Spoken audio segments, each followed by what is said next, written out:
Kratz, I feel like I'm a reporter for the top of the show here. Scott Braun from the Pro Rivals Open in Alabama. From the fourth fairway, Scott, looks like it's a great day out there. I'm glad you're seeing some of the players as they come through.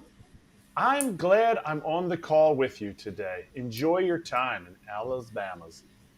Thank you. You know what? I'm holding up. Weather's fine. It's hot, but not crazy hot. Nothing we don't see in Orlando for AJ and me. Speaking of AJ, he is going to join us mid-show. He has been in a different city basically every day, so he is en route and will join us at some point as we chat. But we are at the Pro Rivals Open. There are 80 big-time former pro athletes that are participating in a big golf tournament, so we're excited to chat with many of them. For this show's purposes, baseball players, but also you'll see us do interviews on the Pro podcast channel, YouTube, social media, etc., with hopefully names like Tony Romo, Vince Carter, Ray Allen, Greg Maddux, who I would think can join us for this show at some point over the next couple days. Today's scheduled guests, Tyler Clippard, Wally Joyner, and Aaron Hicks next segment. So, Kratz, let's get into biz. Let's cover the weekend, or at least begin covering the weekend. Let's charge. Charging them out. Okay, former Yankee, what's going on in the Bronx? The Red Sox are loving life right now as the Yankees finally bit back on Sunday Night Baseball, but the Red Sox took the first 3 games of the series. At that point, heading into Sunday, they had won 8 of 9 against the Yankees this year. They're neck and neck in a wild card race that obviously they both can end up with spots in since Toronto's ahead of them. But are the Yankees okay? And also, do they have to start paying attention to what's behind them in the Kansas City Royals getting close to a few games back? The Royals playing the White Sox this week. I know that the Yanks are playing the Nats, but where are we at on this weekend? What did you learn? I learned that the Yankees are okay. And not okay in the sense that you said it. The Yankees are just okay. Like, it's really cool. It's like watching a fireworks show after a game, and there's like pauses in between the fireworks. You're like, is there? Oh, no, nothing. Oh, there goes one. It's like they have to, as a team. I'm not saying one individual is causing this. This isn't Anthony Volpe's fault. This isn't Max Fried, who hasn't been pitching as well as he did before's fault. It's not Devin Williams' fault or Cashman or Boone. The whole team needs to play better together. It doesn't mean they're not together as a team. It just means they need to play better together. They need to figure out how to scratch out runs and keep runs off the board. It sounds remedial, but it's something that you're seeing night in and night out basis against the Red Sox. The Red Sox are like, screw it.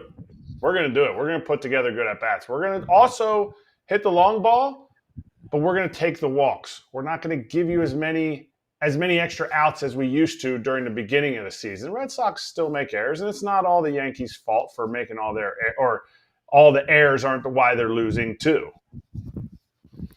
Yeah, and by the way, Charge Mound powered by MLB 9 Innings 25 today. Kratz, sloppiness from the Yanks has been a theme for 2 years now. Of course, Yankee fans are watching this team getting after certain players like Anthony Volpe. It sounds like he's going to sit or continue to sit. He said he's going to appear back in the starting lineup on Tuesday. So keeping him out of the starting lineup, is that more of the Kyle Tucker treatment? Hey, let's give him a couple days to reset. Or is it a sign of things to come? If he comes back, still isn't doing much, they try and figure something else out because it's been such a lost season for him. That's exactly what I said before. They got to figure out a way to win. And guys who are not hot at this time of year, when the Royals are on their heels, you're not going to play. It's not – there's probably – I'm going to say there's 2 guys on this whole roster that if they were to go through a major slide, a slump, would continue to play. And it would be Max Fried is going to continue to pitch. Aaron Judge is going to be continued to be in the lineup. But when Volpe's superpower, as Aaron Boone said it, was his defense, and that's lacking a little bit, and then you go through a 1-for-16 skid, you need a breather. It doesn't mean Anthony Volpe is going down to AAA. It doesn't mean he's cooked and he should never play again. To me, and I might get eviscerated by Yankee fans, this team is better with him playing shortstop. But he has to play good shortstop to be in the big games. And it's essentially a try. It might be one of his first tryouts that he's ever had in his life because he's probably been better than everybody else everywhere he's gone. And he's got a month and a half. Caballero can play admirably, but you want a big league shortstop out there who's going to field the ball, and I think that's Anthony Volpe, but he has to turn it around to get those at-bats and get those innings. Okay, but if he doesn't turn it around, Caballero, right? Yes. Yes, it's a tryout. I mean, it has to be Caballero. I think that's why they got him. His versatility, yes, but his ability to play shortstop. Exactly. Gives you some insurance. They didn't really have that before this. There were times this year where you're like, he maybe should even get optioned and just get a reset, like a full reset. And it just wasn't in the cards for the most part. You really have somebody that should be able to handle it. Sure, you want to say the defensive upside's not as high because Volpe's been a Gold Glover, elite defender in the past. That's not him this year. So it's definitely spilled into the mental components of his game. Let's focus on the Red Sox. What do you have for us on the Red Sox? Kratz, big statement weekend for them. They bumped Buehler to the bullpen, by the way, but look at the top three that they have and the starts that they're putting together right now. Of course, Crochet is battling it out for an AL Cy Young bid. I mean, Tarik Skubal again, but those two have very, very eerily similar numbers so far this year. Brian Bayo has really found it. Lucas Giolito's pitching well for them lately. That was the concern for me, for you, for almost anybody that's following the game closely over the past year or so. Are the Red Sox going to have enough pitching? Right now, they're answering the bell. They have enough starting pitching, maybe. Their bullpen is elite. Their bullpen, I did not think was built to be elite. Their bullpen is, I think, second or third in Major League Baseball in ERA right now. And I think those two guys, Bayo and Crochet, have done it long enough to make it a consistent 1-2 combination. Lucas Giolito might give you 6 in a playoff game. He might give you a quality 3. And the way the playoffs are set up, this bullpen is set to be able to get 6 outs for you in a big game, in an elimination game that Giolito has to start. Do they want to catch the Blue Jays? Absolutely. They want to get everybody lined up in their rotation to be able to throw so that they have Crochet going first game, Bayo going second game. And the thing for me is that's the kicker here is Bayo. Bayo's strikeouts are coming at times when he needs strikeouts. He's always been that ground ball, sinker ball guy.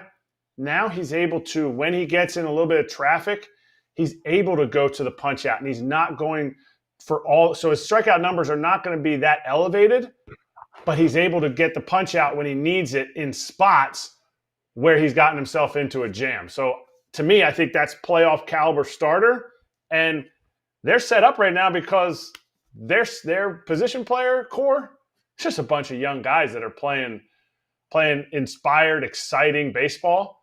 And I think Trevor Story is, I forget how many it is, but he went 20, 80, and 20. 20 homers, 80 RBIs, and 20 stolen bases. Talk about a resurgence after beginning of his contract that he signed with the Red Sox. Was looking kind of shady. Injury. Is he going to come back from it? He's not really there. He stepped up as one of the leaders, him and Bregman, as the only two veterans on the position player core. Yeah, and Bregman has just been an awesome part of the mix for this team too, making a lot of the young guys feel comfortable. I mean, he's done that for a long time. The Astros have been successful for many reasons. Alex Bregman was a big part of that for a while, and I know from people within the organization that he's making a major impact on a daily basis, even when he was hurt. They're seeing it and they're loving it. Okay, let's size up after we look at a highlight here. I want to size up where we're at with these teams standings-wise. We showed you for a moment, but Boston's holding the first wild card seed. Yankees are a half game behind them, right, and even in the loss column. And the Mariners have been stumbling the last couple of weeks. Then you've got Kansas City 3 games out, Texas 4.5, Cleveland 5. I mean, we have to stop from there on out. But anyway, really focusing on Kansas City, if anyone. Do you think that Kansas City can catch any of these three teams? And which one would you be most concerned about? Would it be the Yanks? Originally, no. Until I saw this weekend, I thought it was going to be the Red Sox. I thought some of the youth, some of the defensive woes, the fact that you have to move a Gold Glove center fielder to second base for some games in Rafaela, like, to me, I thought it was going to be the Red Sox. After this weekend, could be the Yankees. It could be the Yankees that the Royals catch. Do I think they're going to catch them? No. 3 games is a lot. And the Royals are playing well right now. They're not necessarily smoking hot, but it's going to take a smoking hot stretch for them to even pull even with those teams, because I think the Mariners are the best out of those 3 wildcard teams. I think they have a shot at the division, just because their starting rotation, which is always good, hasn't been great, but they're starting to round in. They're starting to show signs that they're pitching better. Mm-hmm. Okay, so let us know your thoughts if you're watching live right now and you have a chance to comment, or catching this later on. Which team would you be most concerned about? Do you think that the Kansas City Royals have a legit shot of catching one of them? All right, when we swing back, let's get to a former Yank, Aaron Hicks. Of course, we're going to get later on to the Dodgers and the Padres and other big happenings from the weekend. We'll give some love to Cal Raleigh for continuing to set records in the year that he's having. But coming up next, Aaron Hicks joining us on FT.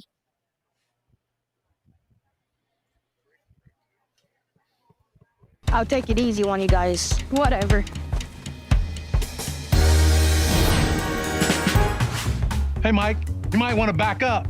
Nah, bro, I'm good right here. Yeah, you got no chance of getting it out of the infield anyway. Last time you gave me something to hit, I took you deep. Come on in here. What was that? That's not fair. I wasn't even ready. Save it, Junior. That's terrible. Hey, Mad Dog, give me something to hit.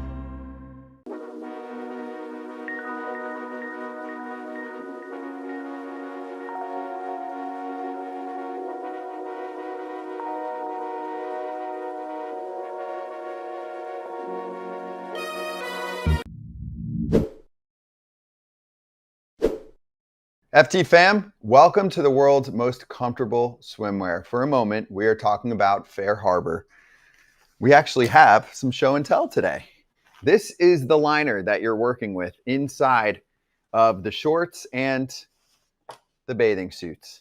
You know what the best part is about this, Scott? What? They have a lot of different options, because these are clearly yours, because I would never order this pattern, but that they is look so great me. on you. That is so me. These are so you. Mine are a little bit more plain than this. Yes. But they are super comfortable. The liner, I love liner shorts. Some people don't. But these liners are better than most that I've had on, if not all of them. Yeah, Because this is the no best liner out chafing, there. No mesh. All of the above is perfect. Exactly. It's really good. You got to give it a shot. Also, fun random fact, you get a new shirt. It smells really good. So head to fairharborclothing.com/FOUL and use code FOUL for 20% off your first purchase. Once again, fairharbor, HARBOR clothing.com/FOUL for 20% off your first purchase, and use that promo code FOUL so they know FT sent you. All right, Kratz. Nolan McLean is also on fire in his first couple starts for the Mets and giving them length. So you can read this for us since the screen's a little far away from me. But also I want to, yeah. No, just Nolan McLean's the first Mets starter, not named David Peterson, to finish 6 innings since Clay Holmes on June 7th. Gee, call a rookie up that's ready and steps right into a pennant chase. It could change the season for this for this Mets team. The bullpen needs a breather, and he gave it to him. And here's the thing. They have other fancy pitching prospects that could be making, a big impact this year. Mets fans have been calling for Brandon Sproat. Now the new name, Jonah Tong. Not a new name. He's actually been on our Baseball America Hot Sheet show. We're going to talk about him later when we do that show on the Baseball America YouTube channel. But he is one of the best stuff prospects pitcher-wise in the minor leagues right now. He dealt the other day in AAA. Mets might just roll out this rookie rotation for the stretch run here, because this is a lit wild card race between the Mets and the Reds. They have to put the pedal to the metal. That's not what you want to hear when your bullpen's cashed and your bullpen's exhausted. You want 5 games to reset those guys. If it's rookies or if it's veterans, they got to get it done somehow. Mm-hmm. All right, coming up next, we're going to talk to Aaron Hicks, Wally Joyner joining us later. Pierzynski's going to be back for our next segment when we're talking ball.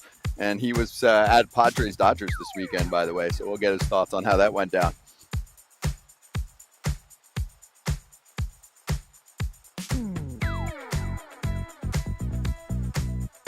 We have Aaron Hicks with us at the Pro, retired MLB longtime player Aaron Hicks with us, and former Erik Kratz teammate too. Mm-hmm. Right? Yeah, that's cool. And also, I'm sorry. I apologize. Kratz, you got anything else for the intro here? I mean, not. I mean, yeah. Like that's what you said. Yeah. Like we had a great time. We had a great time being teammates. Unbelievable, Hicksy. No, we did. I definitely enjoyed it for sure. It was always a pleasure to have you as a teammate, dude. Okay, that's fair. That's better. How is retired life? It's good. I get be daddy most of the time, play golf, and just enjoy. Been doing a little bit of traveling, so just enjoying it, man. Just enjoying it. What was life like for you after being with the Yanks for a while? Mm-hmm. So you had the nice run with Baltimore, and then 2024 a little Angels. time with the Angels. Mm-hmm. So what was it like post Yanks? Because you were with the Yanks for a while. Mm-hmm. It was definitely different, especially going to Baltimore, which was amazing. I absolutely enjoyed it. But going from an organization that you're with for so long and then trying to get used to another organization, it definitely takes time. And Kratzy definitely knows that. It takes a while to get used to your new teammates. It takes a while to get used to the coaching style. But I had fun. I definitely had a blast, and we were able to make that run into the playoffs, and it was fun. What was the biggest difference from the Yanks to the Orioles? Now I played for a lot of teams. I didn't play for the Orioles. Both teams were trying to win, and you guys were kind of at similar spots. What was the difference? Mm-hmm. The biggest difference for you? Biggest difference for me? I don't know. I guess for me, I have to say playing time. As soon as I got to Baltimore, I really went straight into the lineup, playing center field, and was playing every single day, and it kind of got me into that groove. I felt like right before I stopped playing with the Yanks, I was starting to get into a groove, and then was able to keep it going with Baltimore, and we ended up going to the playoffs, which was dope. Especially be with that team with such young players, and they're fun to be around for sure. Before we talk about the Orioles or the Yankees? Yeah. Oh no, sorry. Before we talk about the Orioles or the Yankees, like not playing a lot. I always have a theory. Like you put a superstar on the bench and play him like 2 out of every 5 days, 3 out of every 5 days, the numbers go down. Can you talk about that and how that is? You're an everyday guy. You're a switch hitter, so you're just built to play every single day. You always have the platoon advantage. And when you sit on the bench, how hard is that to just personally, just for you, put up numbers like you normally do in your career? It's definitely tough. I mean, you go from, playing every single day to where as a switch hitter, you kind of just get into a groove. Both swings are most likely going to be prepared and ready for every day at bats. And then once you kind of stop, I mean, especially for a switch hitter, it kind of slows you down a little bit. You're having to depend on machines and other types of resources to kind of get you prepped and ready for a game, but it kind of doesn't simulate the same.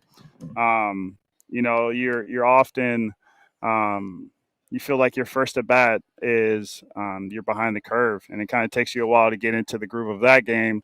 And then, if you're not playing the next day, now you have to redo the process over again. So it's definitely tough, being a guy that played every single day and then going into, 2 every, 5 or 7 days is it definitely slows down the process for sure.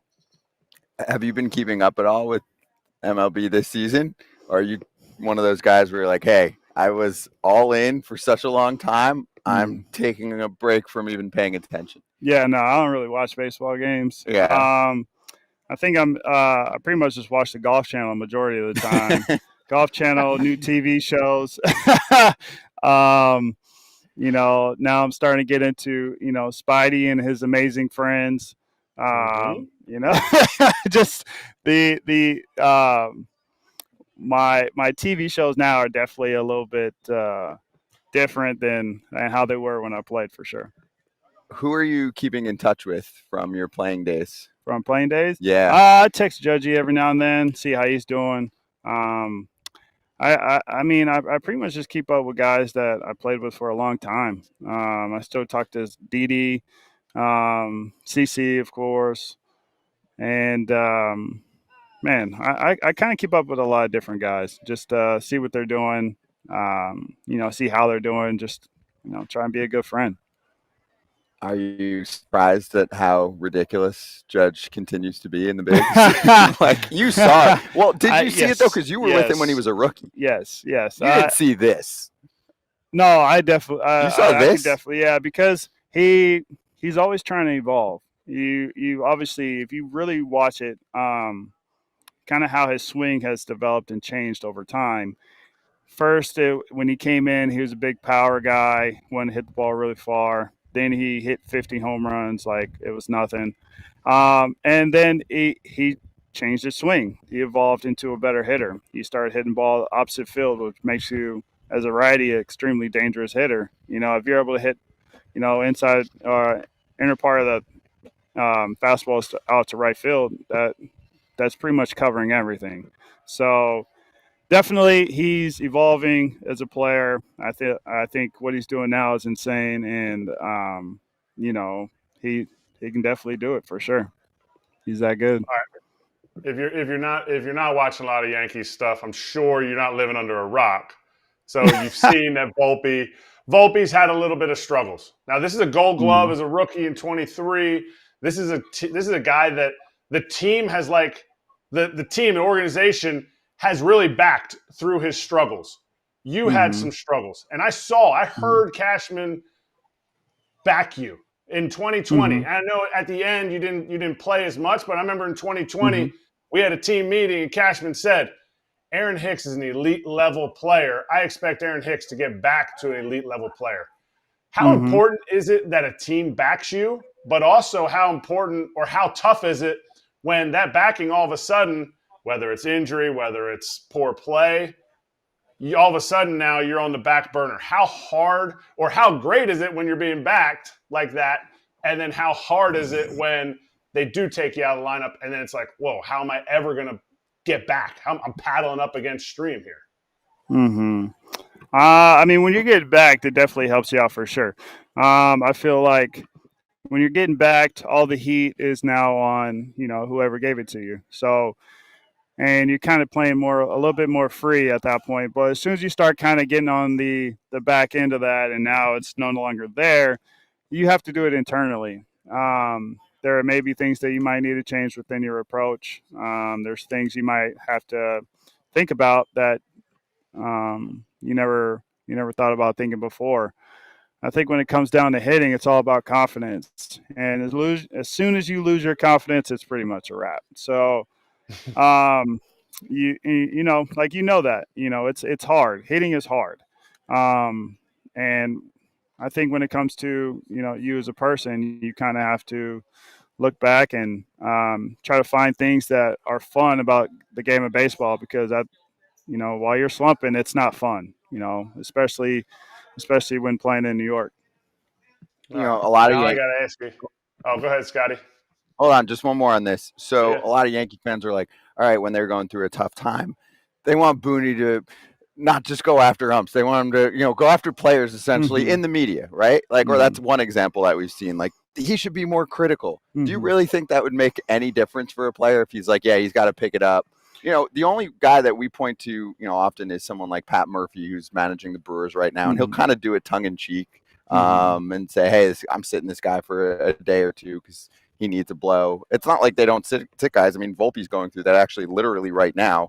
He's being benched for a couple days. But do you think that would actually make any sort of difference? No, not at all. I think most of the stuff should be done internally. If you are a manager of a team, you have to control your team. So I think a lot of it is probably being done internally right now. I'm sure Volpe's working extremely hard right now to kind of get going. But no, all that stuff is kind of done internally, which I believe is how it should be. You don't need, other people's business in the news. Mm-hmm. All right.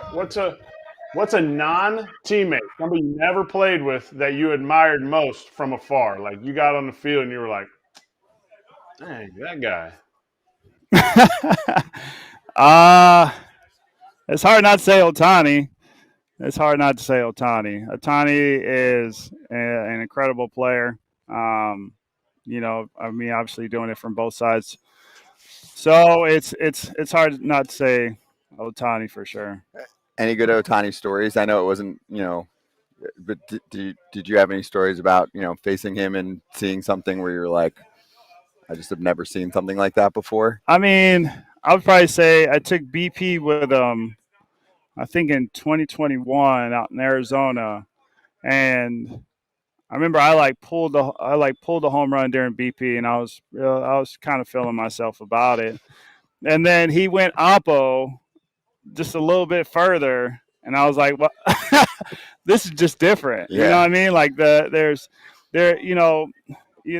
players, right? You have players that are really good baseball players. You have guys that are, elite. Then you got the guys that are just freaks. And then and he's one of those guys that it seems like whatever he wants to do with a baseball, he can do it. Mm-hmm. All right, let's spend the last couple minutes here talking about the pro. So First off, where do you see yourself in a tournament like this? Do you know the former player scene in terms of like who's really good in the golf world? You were always talked about as one of those guys, right? One of the Kratz, probably 3 guys in baseball during his Top playing 3. career. Where would be like, Aaron who would we Hicks? say? Yep, it's a Hicks. It was Clippard, Jeff McNeil, Tyler Clippard. Right, and now he's been retired a few years. Ian Happ. Yeah. See, right? I always had Hicksy ahead of Happer. Oh, I didn't say I'm just saying in the mix. We're doing the order. Really, I wasn't ranking. Hold up. We just got here. It's 8 a.m. Yeah, but no, guys that are definitely good at golf for sure. Yeah, I've definitely heard that Ian Happ is good. Mm-hmm. Smoltzy's obviously good. We have a lot of good golfers in the game of baseball. That's for sure. But I think this tournament's going to be good, man. I think there's a lot of really good golfers in different sports, and I think they're all here, which makes this tournament exciting. Smoltz said, you're one of the guys to watch. How did you, pick up such a good golf game? Like, when did you, fall in love with playing and even figure out, like, oh, I'm really good at this? I actually grew up playing golf before baseball. So I started right around when I was 5 years old, and then stopped when I was about 12, then picked up baseball. So I played and competed when I was younger, and then didn't pick it up again until I turned pro. So, I started at a young age, so the foundation was always there. And, now I'm just building on it now. Let people know you don't carry left-handed and right-handed clubs in No, your bag. no. But if you had to hit left-handed on the course, what would you? How many strokes would you give your right-handed swing? I've already done this, Kratzy. I've already done it. All right, so first round left-handed, I shot 97. And I'm extremely excited about it. Broke 100. Yeah, I broke 100. There you go. It definitely wasn't as smooth. I definitely had a lot of thoughts going in my head. But it was fun. It was fun to do for sure. Ask most guys around here if they want to just switch sides and see how that goes. Yeah, I don't they think won't break 100, right? Not at all. It's not easy. I think it'd be tough. So it doesn't convert necessarily. No. You got to practice it too, right? 100%. Yeah. I think a lot of it comes down to short game is the hardest part about it. Trying to putt on the complete opposite side is so different. And that's where you gain a lot of strokes, putting and chipping. So hitting it out is not that bad, but trying to chip and putt is definitely the hardest part about it.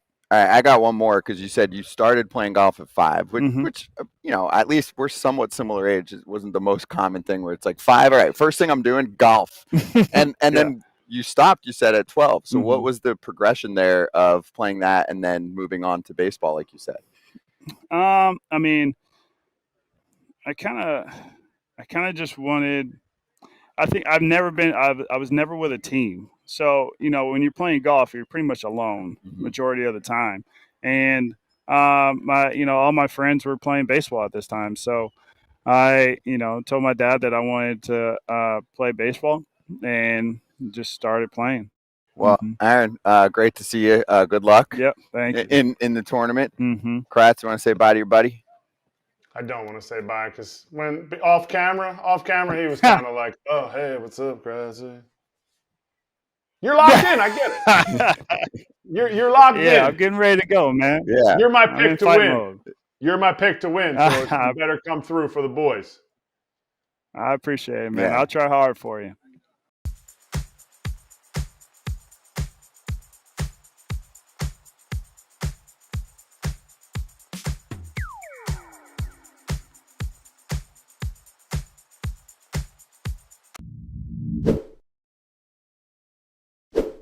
Okay, KP, this is your first Arena Club experience. We're going to open a slab pack together. So first off, we're going to buy one of those $25 slab packs, and we get to see what is in the pack. There it is. The Grail, which is the best card in the pack and worth the most. There are some other cards that we're chasing, and you can see the entire lineup so that you know what you're in the running for. There's the Yamamoto signed card. Now, let's open up our pack and see how we do. We have ourselves a really cool graphic, and then a Shohei Ohtani 50-50 card from last year. What do you want to do? Should we sell it right back to them for 16, or should we keep it? You should give it to me. I'll keep it. Good answer. Fine, I will give it to you. Since the Blue Jays didn't get Ohtani, you can get this 50-50 card instead. Use the code FOUL, F-O-U-L, to get yourself 20% off your first slab pack or card purchase. Yes, you get to keep that card if you want it. They send it to you. FOUL at arenaclub.com/foul. All right, Jack, thank you very much. Tyler, you threw 32 pitches yesterday. When did you know you were going in tonight? When they call down.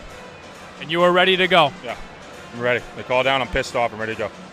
Why do you get so pissed off? I don't like hitters. How did you get through that 9th? Throw the ball over the plate. How long does it take you to cool down after a win? I never cool down. And the slapping, what was the level of slapping when you came on? Pretty hard, my face is hot. Yeah. How important was it for your team to get this win today? It's big. I mean, every win's big. It doesn't matter what the record is. Every win's big. That's what we're here for. It's to try to win the game. Great win. You're scaring me. Go to the clubhouse. Thank you very much. That's Tyler Phillips. Pierzynski's back here. We're in break, so we'll try to be quick with this. But when he said level of slapping, we can also show you this. But have you seen the slapping? You've seen it all? Okay. You don't like this, huh? Well, we want people to be more open about stuff. Be themselves. Yeah, but let's not be like, oh, I'm Johnny Tough Tits. Yeah, but you like wrestling. Yeah, but they don't. They also, yeah, okay, cool. But, I was mad. Oh, because I don't like hitters. Oh, okay. So that's kind of fun. I mean, if you do that every time, it's ridiculous. Yeah, it was kind of like as a bit one time here on an interview. Yeah, but next time they interviews again, why does he slap himself? That's the question. Should have been, why do you slap yourself? You've never seen someone like hit themselves before, like a big game? I've done it to myself. Yeah, so. But never before a game. It's usually after I suck. I don't know. I think it was fun. One time. I mean, it was fine, but Kratz, I don't know. You be the deciding factor here. What do you got? Too late. Dude just made the big leagues last year. He's like 28 years old. Whatever it takes for him, get it done.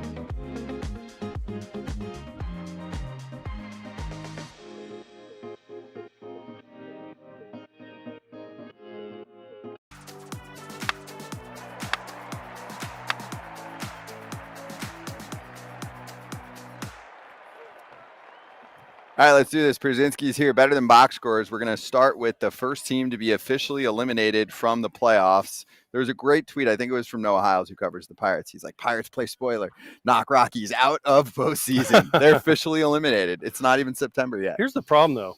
The Rockies are doing too well this year. They're not going to set the all-time losses record, which White Sox fans are happy about, by the way, because they'll have something to hang on to. They want it? No, but no. It's something. Listen, if you constantly don't have a lot, and it's been a long time for the White Sox fans. At least they had the record, so at least they'll have the most losses for more than 1 year in a row. So that does mean something. You don't want to just get a record and then lose it right away. Yeah, they're definitely not going to get there. No, they're like 38 wins already. They have 94 losses, Kratz, and the White Sox lost 121. There's only 31 games left.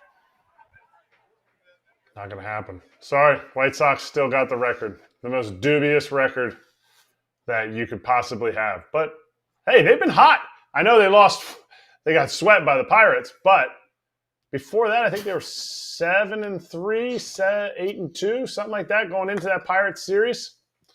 They were hot. Watch out for the Rockies, but it's just to see a percentage at 282 is your winning percentage. That's crazy. That is a tough season to endure for Rockies and Rockies fans. The Rockies are hot. I know they got swept by the Pirates, but here's the thing.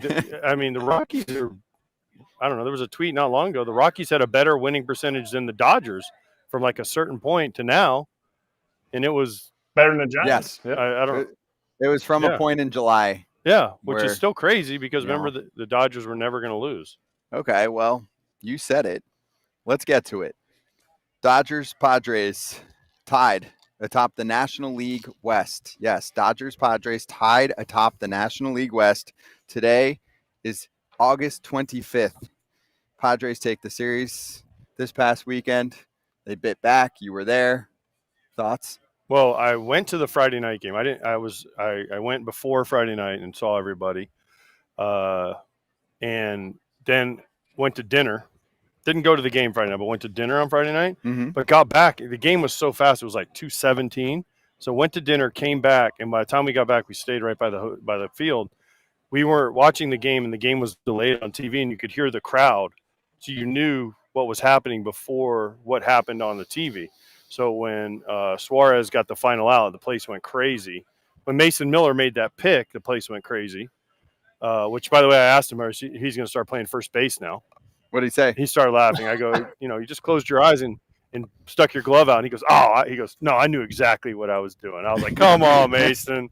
And so he was laughing. He's like, thank God. He goes, that's the worst I pitched since I've been here, so I'm glad I got out of it. And he was, he's great. But yeah, they win the first game. The second game, they dominate. I mean, Nestor Cortes dominated the Dodgers. What happened? One dude, he just was cutting them in. He was just changing speeds. He just didn't throw them over the plate. And then Glasnow was good. But the thing about Tyler Glasnow is, and I said this on the air, you just kind of wait him out. And he started walking a couple guys, and then they just took the one hit. And Nestor was so good. And they didn't have Suarez or Miller on Saturday. And they closed with Adam, Estrada, Morihone. It was like, wait, what?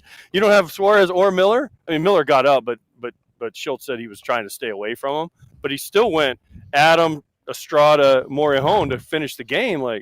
And that's 5 dudes that are better than most guys, anybody in most guys' pens. That's the point. What they were able to put together here, it's special. It by the puts way, them in a big spot. I mean, they're, if not a favorite, they're up there, right? But by the way, so Preller, I've never met Preller, AJ Preller. So I got to meet Preller on Saturday, and I've never, even when I was with the Rangers, I'd never met him, and he was with the Rangers at the time. So I actually got to talk to him. He's funny. He's quirky funny. That's a good way to put it. He's quirky funny, and I was like, hey, man, I love what you do. He's like, prospects. He's like, yeah. He's like, what you said. We got another draft next year. We can get 20 more, and we got another international sign. We can get more guys there. And he said, if I have a chance to bring a World Series to San Diego, he's like, I got to go for it. He goes, this team I feel like has a chance, especially with where the Dodgers are at in the National League. We have a chance. He's like, I'm going for it. And he's like, I did.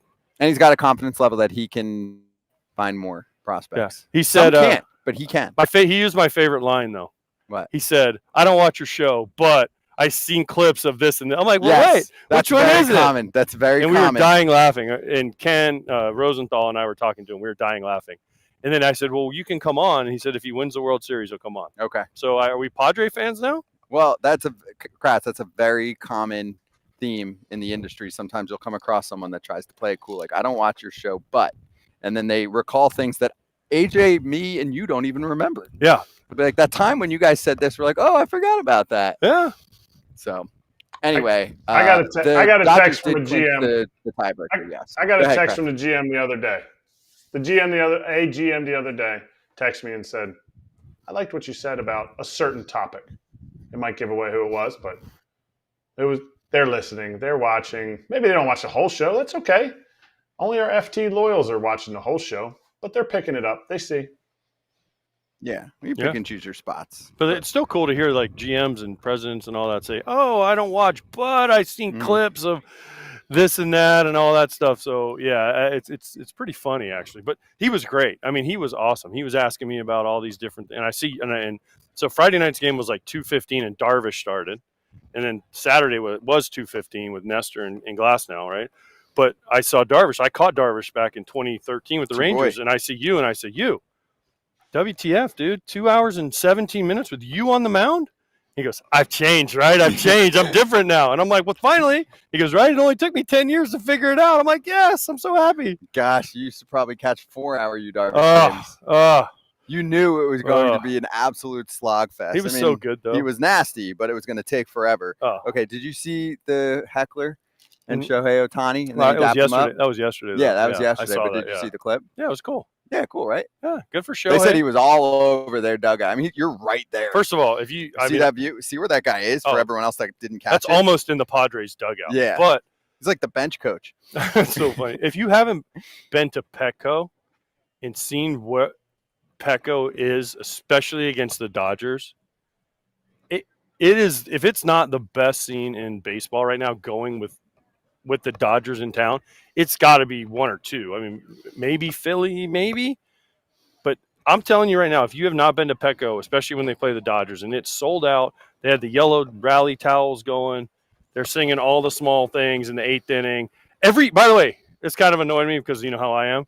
Every reliever that came in had their own little light show and The Padres, yeah. Well, every guy that came in had their own little show. So hey, whatever. The crowd was into it. It was cool, but the Padres are good, man. The Padres aren't going away. If they could hit some homers, they'd be really good. Well, you've been to Yankees, Red Sox. You've been to Dodgers, Giants. Yeah. The big theme of the week was, and some of the answers from our show got viral from it. Padres, Dodgers. That's not the best rivalry in baseball. Go to a game and get back to me. Okay. Go to a game, especially I actually in San heard Diego. from a lot of Giants and Dodgers people that are like, Giants, Dodgers is the bigger rivalry than Dodgers, not right now, or Dodgers Padres, and I'm like, not right now. Not I don't right give a this crap second. nationally. Not right the Giants now. aren't good right now, so sorry about it. Oof. All right, last thing. Anything changed for us from the weekend? Padres or Dodgers? No, it's going to go down. It's going to go down the wire. Here's the thing: you got to get Muncy back. They're getting Kike back shortly. They're getting Tommy Edman. They're getting Kim back. The Dodgers are. The Padres don't really have those reinforcements coming. Merrill's hurt again. Yeah, Merrill's hurt, but or not back, so they put him on the aisle. But I mean, the sum of Kike, Max, Kim, and Edman, that's 4 new players they're injecting into their lineup. Yeah, exactly. They're injecting into their lineup. They got Tanner Scott back. They're starting to get some of their bullpen guys back. So do I think the Padres can win this division? Yes. It was funny. Preller, by the way, goes, "Oh, everyone's picked the Padres except for," he goes, "even Ken picked the Padres." And I was like, I didn't make a pick, so I'm just staying out of this. And then he was putting pressure on and then I think Doc said something to Ken too about it. Ken Rosenthal about like, "Oh, you picked the Padres too," and Ken's like, how Ken tries to kind of play the middle. It was funny, but people that don't, people don't watch, but they always see. They saw things, that right? clip. They always see things. I don't so even remember funny. which team he picked. I don't know. Jeez, wow, they're really dialed. Do your job, Kratz. Which team? It's going to come down to whoever gets the most home games in the playoffs, in my opinion. Look at the home record. Yeah, but Padres just went to Chavez Ravine, got swept. Dodgers come in to San Diego. They won 2 or 3. The Padres won 2 or 3. That's what it's going to come down to. Kratzy, think about this though. Both these teams are going to have to play the wild card round. There's no getting through now because both of them are too far behind. They're not going to catch the Phillies, and they're probably not going to catch they're definitely probably not going to catch the Brewers, and they're probably not going to catch the Phillies. So they're going to have to play the wild card round just to get to the division. One of them might not make it. One of them might not make it to the division series. Yeah. So right now, what is it? It'd be Mets. It'd be Dodgers. I think because they have the tiebreaker, so they'd be the 3. Yep. And then the 4 would be the Padres, and then 5 is Cubs. So Cubs, then Mets. So you get Padres, Cubs, Dodgers, Mets in the wild card. NL is good. Go get them. Yeah, that is good. All right, we're going to step aside for a moment. We're going to get to Tyler Clippard joining us next on FT. After Clippard, we'll get to the debut of Bubba Chandler and the 2025 debut of Shane Bieber. So, a lot to do.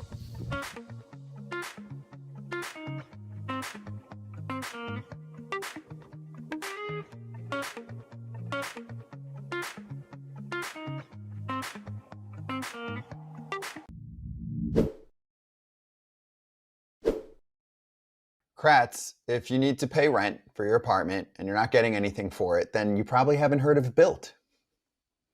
You have to pay rent every single month. Why not get some points that you can redeem for other things that are a lot more fun than paying rent, like flights, hotels, Uber rides? That's right. And it doesn't stop there. Built is about making your entire neighborhood more rewarding. You can dine at your favorite local restaurants, and you can earn additional points with VIP treatment at certain fitness studios. And you can also enjoy exclusive experiences that are just for Built members. They announce them every month. Built is turning a monthly expense into an opportunity to earn rewards and discover the best that your neighborhood has to offer. Your rent is finally working for you, and you can earn points on rent and around your neighborhood wherever you call home by going to joinbuilt.com/foul. That's joinbilt.com/FOUL. Make sure to use our URL so they know that FT sent you. Get after it. Hey, did you see this? So we did the BBWAA award show. That's the big awards, the awards in Major League Baseball. And now they're adding the relief pitcher of the year awards. They had the this AL already. and NL. No, it's the league. This is going to be the writer voting. Oh, this is the writer. So this is like one. the MVP and all that. Yeah, the so league it'll did add the Rollins to the one, mix. right? Yeah. They sold that for a while. And I think now it's called the Mariano and the Trevor Hoffman. But no, they're going to do their own. I mean, it makes sense. They've got everything else. They've got MVP. They've got side. They've got rookie. What would it be this year? This year, well, I mean, putting me on the spot with numbers. I just put you right on. Suarez in the NL? No, who would No, win? I'm saying who would it be this year? Kratz, help. Is Duran in the mix? I'm thinking. Or he's weird. Duran switched leagues. So did Mason Miller. Yeah. I mean, we're going to miss like a million people because there's McGill? There's a lot of good relievers. He's blown 3 of his last 4 saves. Okay, well, he's out. Way to crash my party, Scott. FT fam. They put me on the spot. Can someone help me? We're doing 80 things here. Diaz? Owl said Suarez. I said Suarez. RG. Chapman. Aroldis Chapman. That's a good one. Chapman's having a hell of a year. Yeah, Duran from. But Duran switched leagues. He can't count. Yeah, that's a tough one, guys. It's okay. It's a 2026 award. It's a 2026 Yeah, award. but for this year, it'd be fun to see. So it's not this year. There's not going to be one this year. It starts next year. Yep. Okay, cool. Well, I'm into it.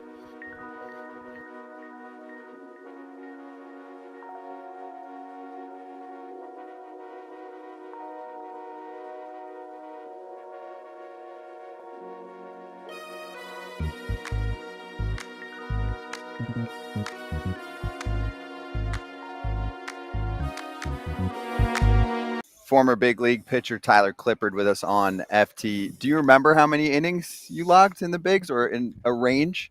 Oh, man. I want to say it's over 900, something along those lines. I know my appearances. I think I had 807 appearances because as relievers, that's what we take pride in is our appearances more so than the innings. But I know I accumulated quite a bit. That's why I'm asking. So what was the key to longevity for you in a world right now where it's so tough to keep arms on the field? I didn't throw hard enough to get hurt, I think was the biggest thing. No, I just had a good routine. I think routine in baseball is huge. And I was very structured in, the timing of my off-season throwing program, off-season workouts, and just really stuck to that routine for almost 20 years. And my body knew what to expect, when to expect it, and the formula seemed to work because I stayed pretty healthy. So it was a fun ride. I was glad to, as a competitor, you never want to be hurt. You want to be out there competing, and so that was like a huge driving force in why I put all the work in that I did because I didn't want to be hurt. I wanted to be out there with the boys and try and strike people out. Mm-hmm. You think they have a shot at teaching a kid that hasn't been in the big leagues that yet? Because everybody just wants their shot. They just want to touch the big leagues. And so they're going to throw the heavy ball as hard as they can. And they're like, well, I don't want to play 15 years in the big. Oh, wait, no, everybody wants to play 15 years in the big leagues, but they're taught throw it as hard as you can. Yeah, the new, way of the world in professional baseball, especially like the entry point for all the amateurs, is they feel like what's going to get them drafted, what's going to get them to the big leagues the quickest is to throw the hardest. And so it's a tough thing to teach because, these kids are stubborn. They're competitive just like I was, and they want to maximize their stuff. But at the same time, they might, like to your point, it might be a detriment to the longevity of their career. So could I teach them to do that? Yeah, I could try. I don't know if they would listen though. Well, you mentioned the routine part, right? And a lot of guys you talk to will say, hey, I figured out a routine, during my time in the big leagues.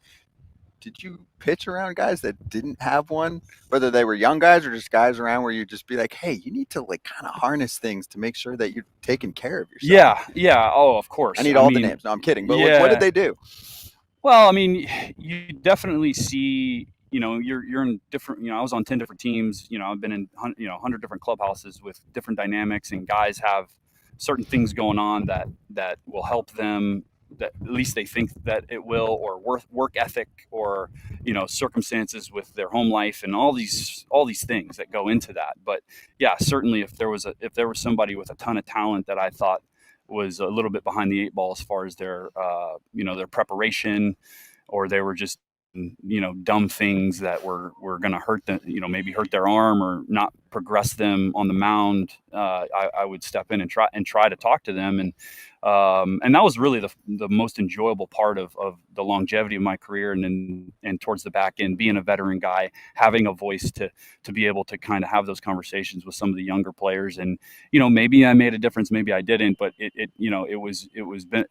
felt, I got a lot out of that for myself, just trying to be that guy. So it was enjoyable, and I hope I helped some guys along the way. All right, part of your journey, I don't remember you as a national first. I remember you as a Trenton Thunder great. We used to play against each other in AA. You were a starter at that point.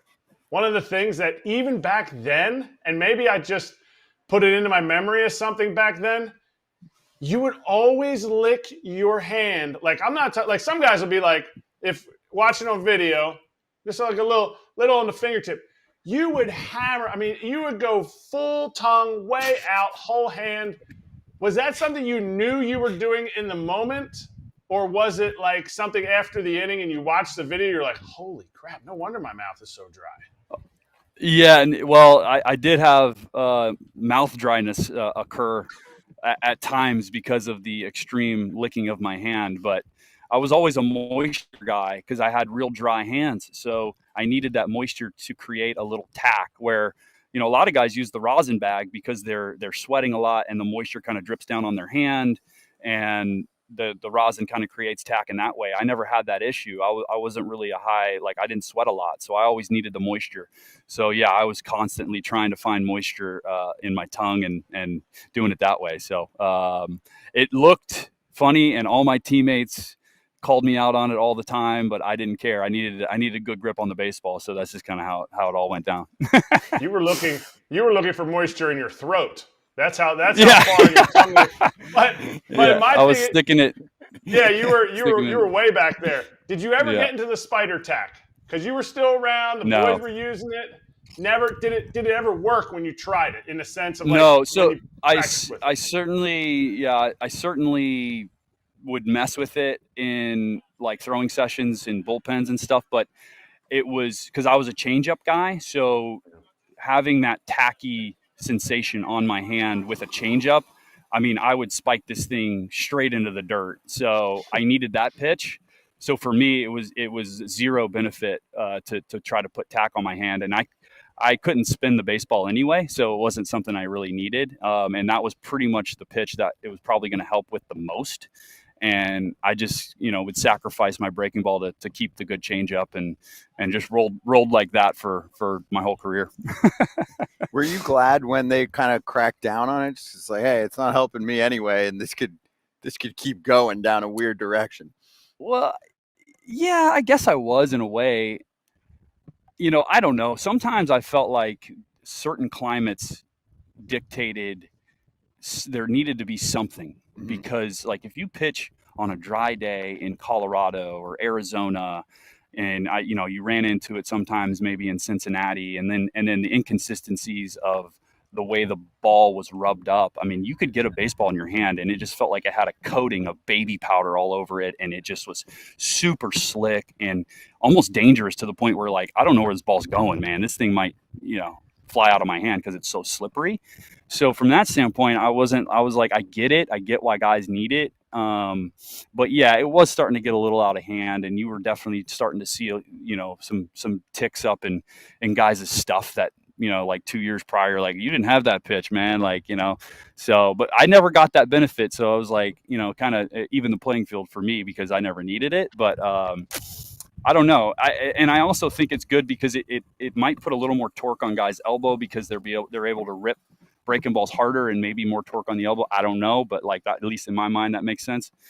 So I think overall it's beneficial that it's not around anymore. But as a pitcher, you mess with it, but I never could figure it out. Well, like you mentioned, you're a changeup guy. So have you seen, for example, Tommy Kahnle last year in the playoffs? Yeah, like 41 straight changeups or something crazy. What did you think?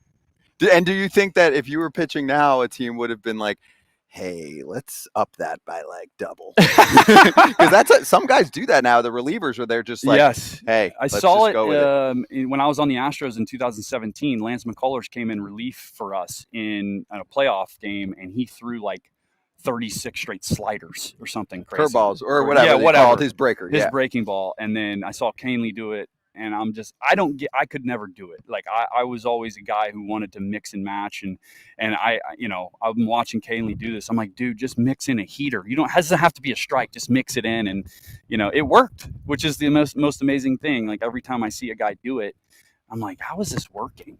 Because I was always in my mind, like, throw the two of the same pitch and then go to something else and play that chess game. And these guys are just like, screw it, I'm throwing it. So it's fun to watch if he can execute it, but I never understood it.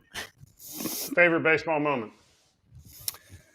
For me, it was the gold medal with the WBC team in 2017. I think was just being around those guys, having a series of 3 weeks to be on the same team it was basically an all-star team.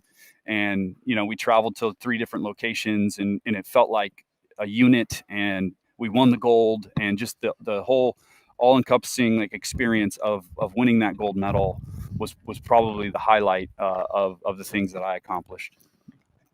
How do they get more American starters to get involved? Because you guys won, but I think they haven't won since. I know. I think it's a you really got to plan it out, and I think D-Row's doing a good job of trying to get his starting staff set so they can kind of build up their off-season programs maybe a little sooner than they might in during like a regular season. But that's the biggest thing, because you have to plan it as a player. You have to work up to that workload quicker.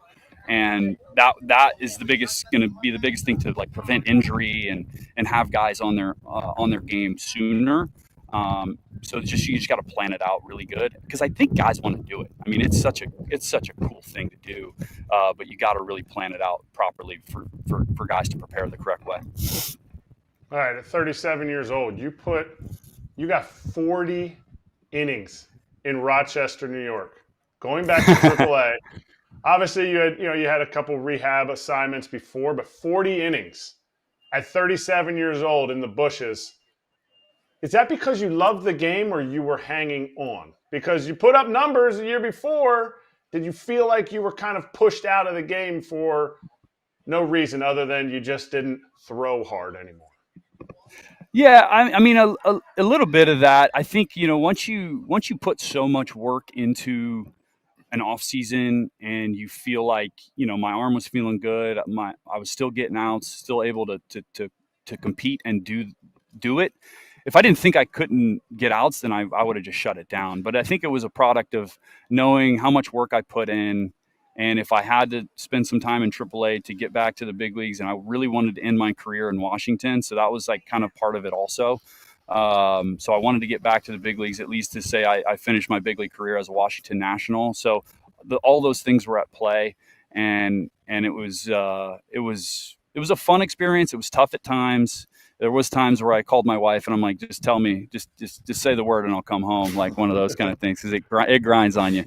But I'm glad I stuck it out that last year, because to get back to be in the big leagues with the Nationals, run out of that tunnel for a few more times with them playing my walkout music and having the fans interact with me one more time, it was totally worth it. But yeah, it was that year in Rochester was the first implementation of the pitch clock.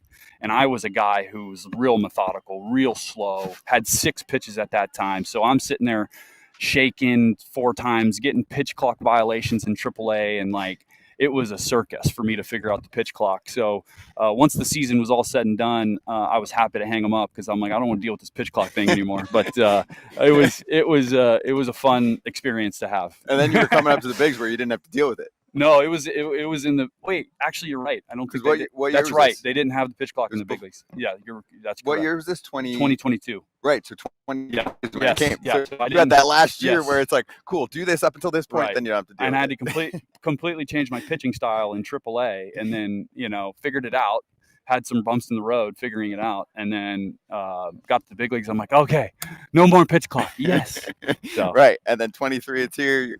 Yeah. Good timing. It was great timing. Yes. Yeah, it was great timing. All right. So then let's finish with this. So now, I mean, you are a marked man at a place like this, at the Pro Rivals Open. Like when we talk to John Smoltz, who's the commissioner, for example, I'll use that name. He goes, Tyler Clippard's on my hot list of guys to follow that could win this thing. So what does it feel like to be one of the top former pro athletes in North American sports to now be golfing in a tournament like this? Well, I mean, I'm so thankful for John, because I think we share the love of golf. Like I'm a golf psychopath. Like I know everything about the PGA Tour. I watch it religiously. It's the only thing I really watch at home. I'll throw on a baseball game every now and then, but golf is really like the forefront of my life now, and it keeps the competitive side fed for me that I know I need moving forward for the rest of my life, because that's not going anywhere. You don't change. You want to compete, and golf facilitates that for me. And I'm still playing in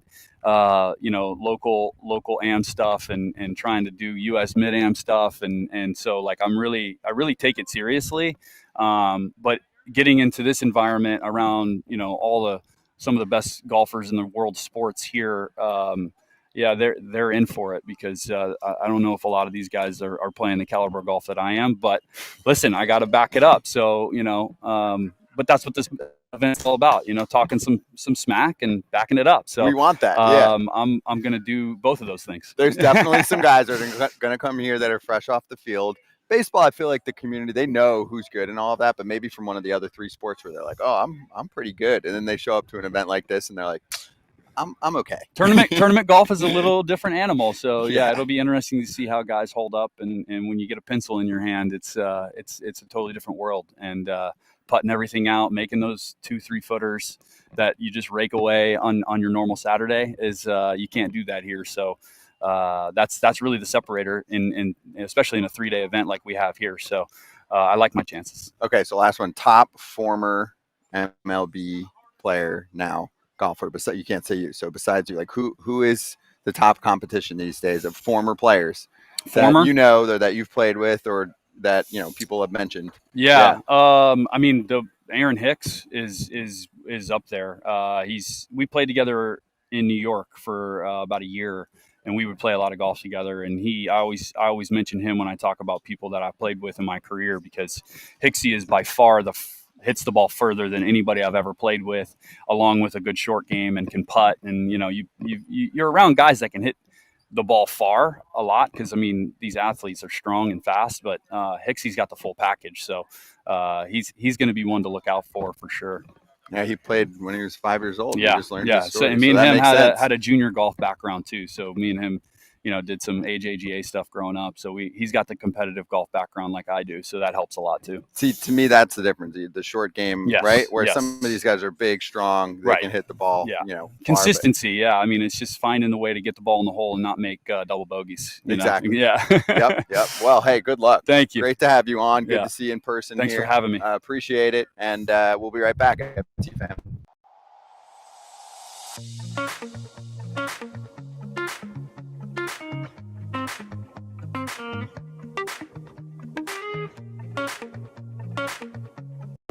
And I show you how deep the rabbit hole goes.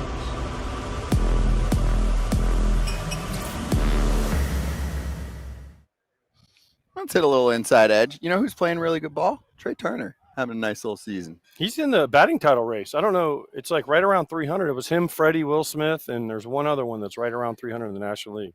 Yeah, so he's got a chance to win a batting title. 667 with runners on base over the last 14 days, best in the National League. Yeah, that'll play. That works. That'll work.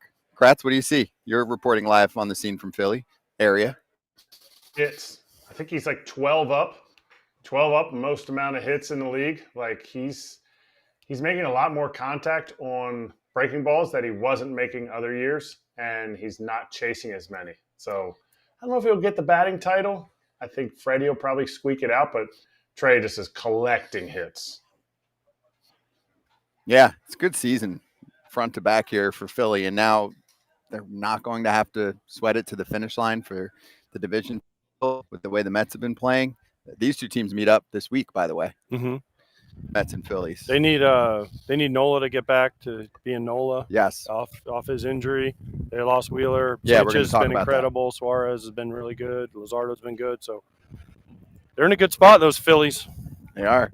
Hey, by the way, shout out to Inside Edge. They have a Chrome extension called Player Intel. Anyone can check it out. If you go to their website, it gives fantasy players and fans a closer look at the key matchups, data, and more each day. You can view it right inside of the platform that you're playing in. There it is. Inside Edge, Player Intel, our friends over there. All right, that's what he said. Coming up next, a lot to do.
Yeah, that's what he said. That's what he said.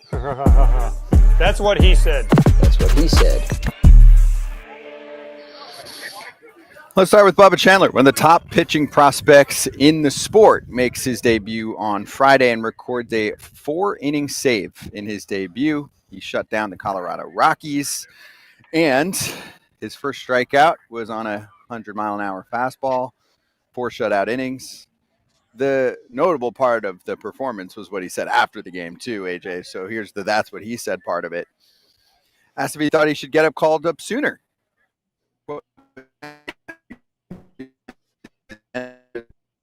There's not a lot of 22-year-old kids straightforward about it. Yeah, I wanted to be here sooner. Why isn't he starting? That's the question. Why, if he's going to throw 4 innings out of the bullpen, why? Yeah, it's a great question. Why is he not starting? And I think it's something that historically the Pirates have kind of screwed up starting pitchers. They've made some great ones. Tyler Glasnow, Garrett Cole, you go to, now Paul Skenes. But they've done better when they've gone to other places. So this is a different regime. The people that I talked to that were in charge said, They want to ease his major league experience in, and it confuses me because I've never seen a team say, "Oh yeah, well this is why this worked." And to me, I think it's confusing why you would have somebody do something completely different when you go up to the big leagues. They gave him 4 innings. They gave him a clean inning. They give him enough time to ramp up, but it's all stuff he's never done. I would have hated to go to the big leagues as a catcher throughout the minor leagues and then say, hey, we're going to go play you in left field. We'll give you a lot of practice and we'll give you a lot of heads up, but you're going to go play left field. That would be super difficult. I feel like that's what they're setting up Bubba Chandler to be in a bad spot doing this to him. Just so stupid. I don't get it. Just start him. He's been a starter his whole life. Just start him. If you want him to be in the rotation, then let him go 4 or 5 minutes, whatever. You can minimize it as a starter. Yeah, though. you're not in a playoff race. I don't understand. If you Pirates want him have to been be out of it since March, since opening day. Yeah. If you want him to be a starter going forward, why not get used to being a starter? Why are you getting him used to being a reliever? Was he going to be your closer? No, he's going to be a starter. Let the guy start and let him pitch every 5th day and get used to it. Because I guarantee you he's never pitched every 5th day in his life. So let him do it now for the last month to get 4 or 5 starts. If he only has to, do what Crochet did. Get him 3 innings if you got to limit his innings. Whatever, but get him used to getting a routine to start every 5th day. I don't get it. No one does. Nobody does. Nobody does. The people I asked didn't really have an answer that I've ever heard. But again, I don't want to be a guy that's like, well, they've done this forever. It's it just feels like you're not getting the most out of him. Maybe nothing happens. Maybe he ends up being an elite starter later in his career, or next year when he jumps into the rotation. But it's like, are you punishing him? Is it because his walk rate went up when he was in the minor leagues the last few months when he already should have been called up? But the Pirates didn't call him up because it's service time manipulation and he can be a rookie of the year next year. Let's just call a spade a spade. When it comes to the Pirates, I'm always trying to think of what they're doing to screw over the player. Is it wrong to think that way? If you were going to think of one organization that just I don't want to players. I always want to try. You always want to try to give everybody the benefit of the doubt. This one just doesn't make sense. If you want him to be a starter next year, just let him start. He's not going to hit an innings thing. He's not going to hit a rookie of the year thing. You've already passed that, so just let him start. Just let him go out there and see what he's got. I mean, Skenes, Jones, Chandler. That's a good start to your rotation for next year if you're a Pirates. Keller, there's 4 that are pretty good to start. So why would you waste? What, you want him to get used to being a reliever? No, if he's going to be a starter, let him start. I don't know. Whatever. Hey, whatever. That's why I'm not a GM, because I'd be like, start. But most GMs don't do that. That's why we're bringing this up. We're not just complaining because it's the Pirates. We're actually going to praise the Pirates in a moment. I mean, they've done a nice job developing some pitching, Bubba Chandler included, right? Yeah. So credit there, but just confusing sometimes about the way things are going at the big league level. Real quick, Bubba Chandler, knowing he had a chance to go pro, was told to put on 20 pounds when he was a high schooler. I think when I was reading more into this, they were like, you could make an extra $1 million or something, because he was one of those guys that could have played football. Yeah. I think he had an offer or commitment somewhere, and then he said no and ended up getting a few $1 million. So he ate between 7,000 and 8,000 calories a day. In addition to 3 normal meals a day, he would usually add on 10 peanut butter and jelly sandwiches, 4 protein shakes, and 6 Big Macs or Whoppers. Every day? That's what the article says. That's way more than 7,000 to 8,000 calories. I'm sorry, because in one Big Mac is like 1,000 calories. I hope they mean per week, but I think I mean, if you had 6 to 7 Big Macs per day, first of all, you're probably in Whoppers. You're probably going to not feel very good, not be able to pitch that day. I remember I had mono one year. I got mono in 1995 when I was in Appleton, Wisconsin. I lost like 40 pounds. And there was a Dairy Queen in Elizabethton, Tennessee, and they're like, go to Dairy Queen every day and just eat whatever you want. So every day I'd come into the clubhouse with like a big old peanut buster parfait and was just stuffing my fat face with it because I was trying to put weight back on. I was like, this is the greatest. Wow. Eat whatever I want. I come in with McDonald's, Hardee's. Who ate Hardee's? This clubby guy, he go, who ate Hardee's? Mashed potatoes and gravy. It's a great excuse. Everybody wants to put on weight. The people that want to put on weight can't. The people who don't want to put on weight can. True. Often the case. All right, listen, you can always put on weight if you eat enough. I don't care who you are. If you eat enough, you always can put on weight. You just got to eat. People don't like to eat. Some people don't like to eat. I just watched that's actually fair. No, that's fair. That's fair. I mean, maybe AJ would host that show because they did The Biggest Loser for a long time and it got controversial. I watched a documentary on Netflix. It was pretty good. But maybe you do the reverse of that. AJ teaches you how, even if you think you can't put on weight and you're Bubba Chandler, he's like, let me show you how it's done, okay? Daily Dairy Queen, baby. Trust me, if you eat, you'll put on weight. You just got to eat. But there's so my son is a freshman in college. Yeah. And all his teammates want to put on weight. He needed to put on weight. So he did. He put on muscle. He put on a lot of weight because how? We just started. You want weight? Protein. Oh, you're feeling a little hungry? Here's pre-made chicken. Eat it. Here's pre-made steak bites. Eat it. Start lifting now. Yeah, but it was more of like the intake. Yeah. Because what happens is people are like, oh, I can only eat 3 meals a day. Well, you know what you got to eat? You got to eat a lot of protein and you got to eat a lot of calories, but you also have to eat in between meals.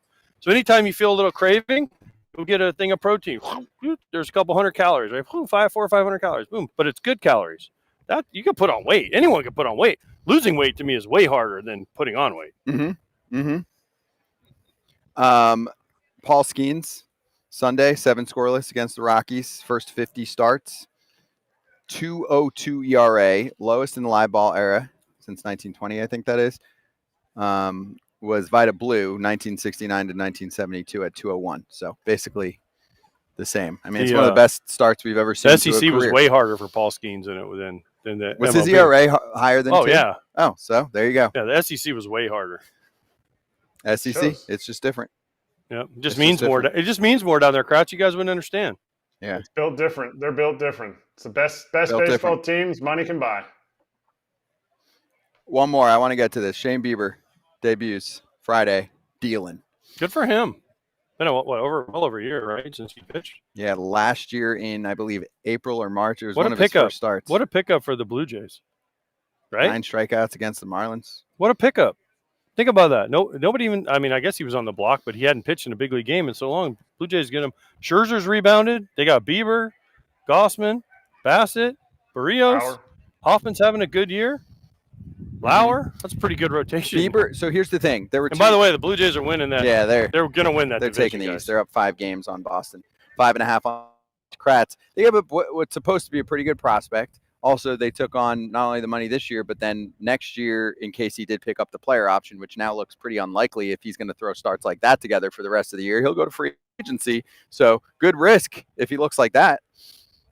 Good risk. They gave up a decent prospect. The Blue Jays, I don't think he slots in right now because he has to show that he can continue this. If he has a blip in the radar here in the next, let's say he puts together 5 good starts in 7 starts. Is that enough? Is that enough to bump one of those guys that you mentioned out of the rotation for the playoffs? I don't think so. And I don't think coming off of Tommy John, I just have a tough time saying, oh, yeah, they're going to move him to the bullpen. There's just uncertainty coming off of Tommy John. I don't know. I don't think he's one of their top rotation pieces for the playoffs. Wait, you don't? No, he's saying he's not going to make the rotation in the playoffs. Oh, no. He is making their rotation in the playoffs if he looks like that. Agreed. I mean, he might be their game 1 starter if he keeps those 4 more starts like that. I think he's going to be a playoff starter. If we're getting this version of him like we saw, I know it's 1 start, but yeah, Kratz, of course. If he goes through some struggles here coming up, they'll bump him because they do have other options. But I think if he looks like the Shane Bieber of old, I mean, his velo was up from last time we saw him. He's starting a best out of 5 as one of the top 3. Over Gossman, over Bassett, and over Barrios? Yes, over all 3. He's going to have to put together a legit 6 or 7 starts. Okay. He has a Cy Young in his back pocket, just saying. What do you do with Scherzer? What do you do with Lauer? That's what I'm saying. It's a nice problem to have. And by the way, so just FYI, I got an email the other day from Fox that said, "Be ready to go to Canada. I hope you have a passport." Hell yeah! Oh yeah! Here we go. Toronto, here I come. Blue Jays fans, get ready. Yep. For AJ Pierzynski. Oh, I hope so. I love Toronto. Yeah, and you like their team. Yes. Yeah. And Schneider owes me some shoes, so Schneid, you can have some Jordans waiting for me when I get there, too. All right, well, I want to find out then if Bieber looks like this, what the playoff rotation will look like. That's the storyline to follow with the Jays. Who are you starting?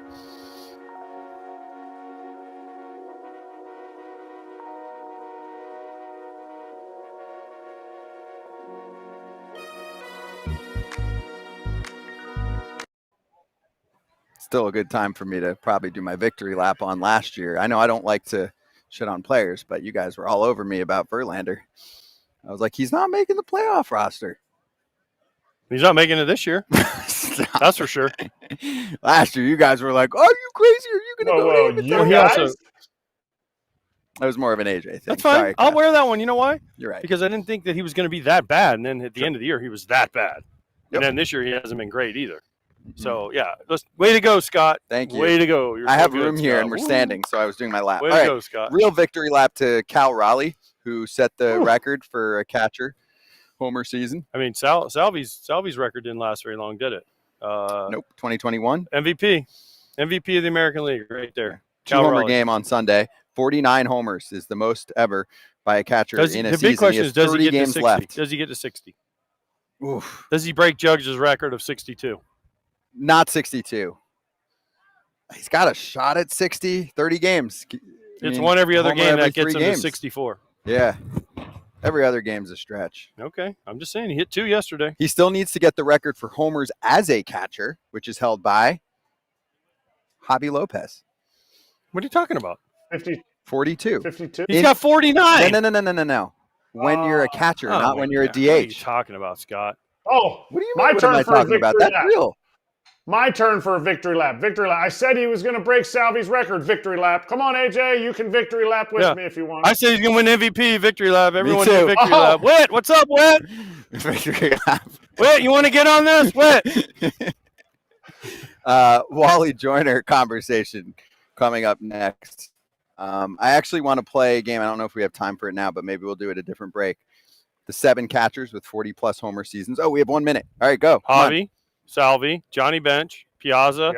There's 4. Jeez. Cal? There's 2 that are tough. Yeah, Cal. Todd Hundley. Yogi?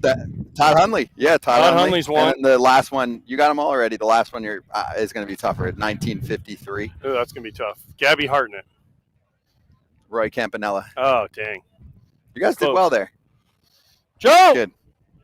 Joe! All right, coming back with Wally Joyner conversation, and get to injury suck and talk about Zack Wheeler out for the season for the Phillies.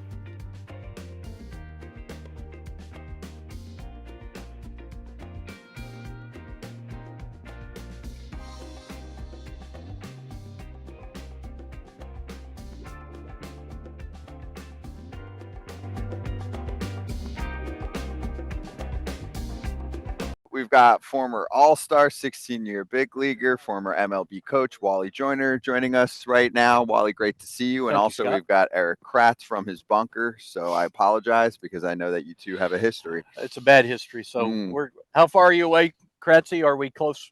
Too close? No, we're good. It's good. The statute of limitations, you're close. You're within you're outside of the 500-mile radius, so we're good. What did you do to him? What was it? 2013, Kratz? 2013, he was the hitting coach. My only year where I spent the entire season in the big leagues. And so basically, I made him quit.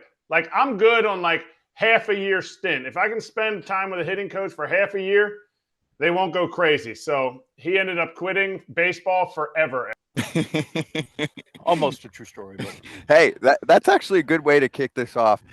How rewarding at times, but also devastating at times can it be as a hitting coach in Major League Baseball, where the first sign of an issue with the offense is your fault? Well, it's more devastating than rewarding. But when the team wins, it's because the front office put a good team together. When the team loses, what's wrong with the hitters, Wally? Mm-hmm. So, no, I enjoyed it. It was a tough job, but I coached for the Phillies for 1 year, and then I went to Detroit for 3 years. I had a couple of great hitting teams to work with, and it was just a lot of fun to go out and watch them play. It was rewarding. I'm finished. I've retired. I'm playing this game now behind us, and not very well at that, but I enjoy it. But no, I love Philly. What a great team! What a great town! And it's a pleasure being with you guys today. Yeah, absolutely. I mean, Kratz, you can speak to observing hitting coaches and them not getting enough credit in general. No, Never. They never get enough credit. They never get enough credit. It's one of those things. I think it's like a year and a half is the average lifespan of a hitting coach in the big leagues.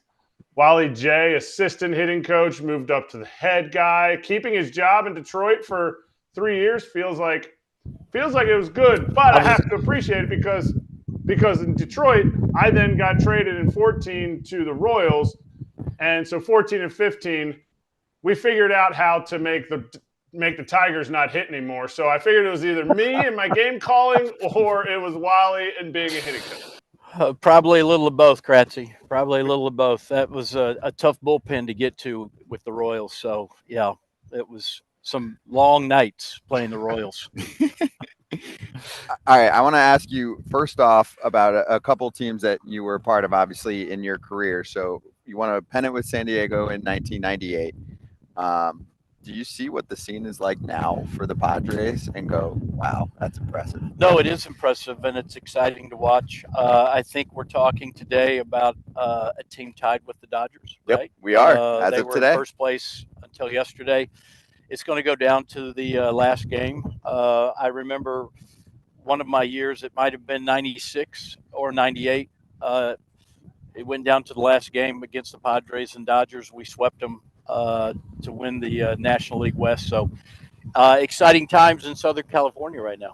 What was it like then, ballpark wise? Because I've been there a couple times and it is a scene. It is incredible. They sell out basically every night. It's a show. Well, you're probably only seeing about half of what it was like in the late 90s because we played at Qualcomm, which was about a 65,000 seat stadium, and it was packed. In the postseason in 98, the Braves came out for the National League pennant, and then I went in 2000 to play for the Braves, and they were still talking about the noise and how ruckus it was at Qualcomm, and now they play at Petco. But my memories at Qualcomm were about as good as they could ever be. Should the stadiums be bigger? Like, I mean, you talk about like 65,000 in those days when you guys were running hot, you were winning the pennant. Like, should the stadiums be bigger, or is the smaller feel okay because we're not normally sold out anyway? Well, you have the two extremes, as you mentioned, 65,000 seat stadium when we're in first place. Then in the American League, we went to the old ballpark in I can't think of the name now, but in Cleveland, 80,000 seats. Municipal. And it looked like there was 2,000 there when they were in last place. But the Indians picked it up in the mid-'90s, and their progressive field has been packed ever since. So you got to win. You got to win, Kratzy. You got to win. Okay, so you need a big stadium to win. Yes, sir. You talk about your playing the American League, playing in the National League. We talk about umpires all the time on our show. Your story about going from the American League to the National League is one of the ones that is seared in my memory only because you are a great storyteller. Can you tell us what the umpire told you the first time when you went from the American League to the National League? Well, I don't know how much time I have, but I played 10 years in the American League, and I would drive home at night after ball games playing for the Royals and playing for the Angels. And for me, I thought you had to be a complete Major League Baseball player if you got kicked out of a ball game, right? That was one box that I wasn't checking off. And for 10 years, I got along well with everybody. I thought I was a nice guy. And then I get traded to the Padres, and all of a sudden I'm in the senior circuit. And I thought baseball was baseball, but the senior circuit was in the National League, and all of these umpires had a chip on their shoulder. And, it was just too much. I got kicked out of a game in Philly, finally, and I was the happiest guy on the field, even though I got kicked out. And there were some really unremarkable comments during the argument about getting my tired American League butt off the field, right? And I'm like, what are you talking about? But that was just what the umpires thought, or some umpires thought, was that the American League didn't matter, National League, and we're going to make we're going to set a precedent with all of these American leaguers coming over to the big leagues finally. Right? Wow, they're like, oh, look at this American leaguer coming through, Wally Joyner. I actually told the story this morning. One of my favorite stories. I was in the American League. It was my first year playing for the Angels. Friday night, Texas Rangers. Nolan Ryan was on the mound. Sellout crowd. And I'm excited to face Nolan Ryan. And I walk up to the plate, and there was an umpire. I said hello to. His name was Durwood Merrill. Good old country boy. I loved him. He was a great, great guy. I get in the batter's box. First pitch was a fastball this far outside. Strike one. And I look at Durwood, and I said, Durwood, that pitch is a foot outside. And he takes his mask off, and he says, son, that's a Hall of Fame pitch tonight. Swing the bat. So you can have fun with it.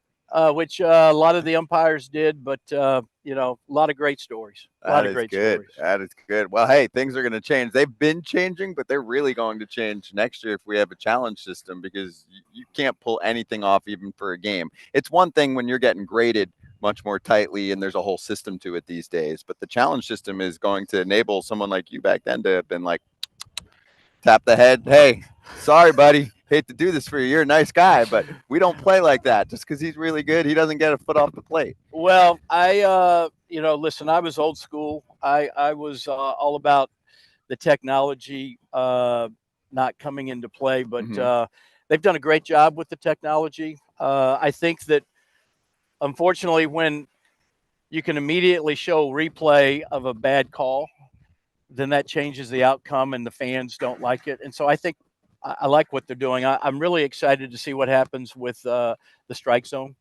I saw it a few times quickly make a difference on both sides.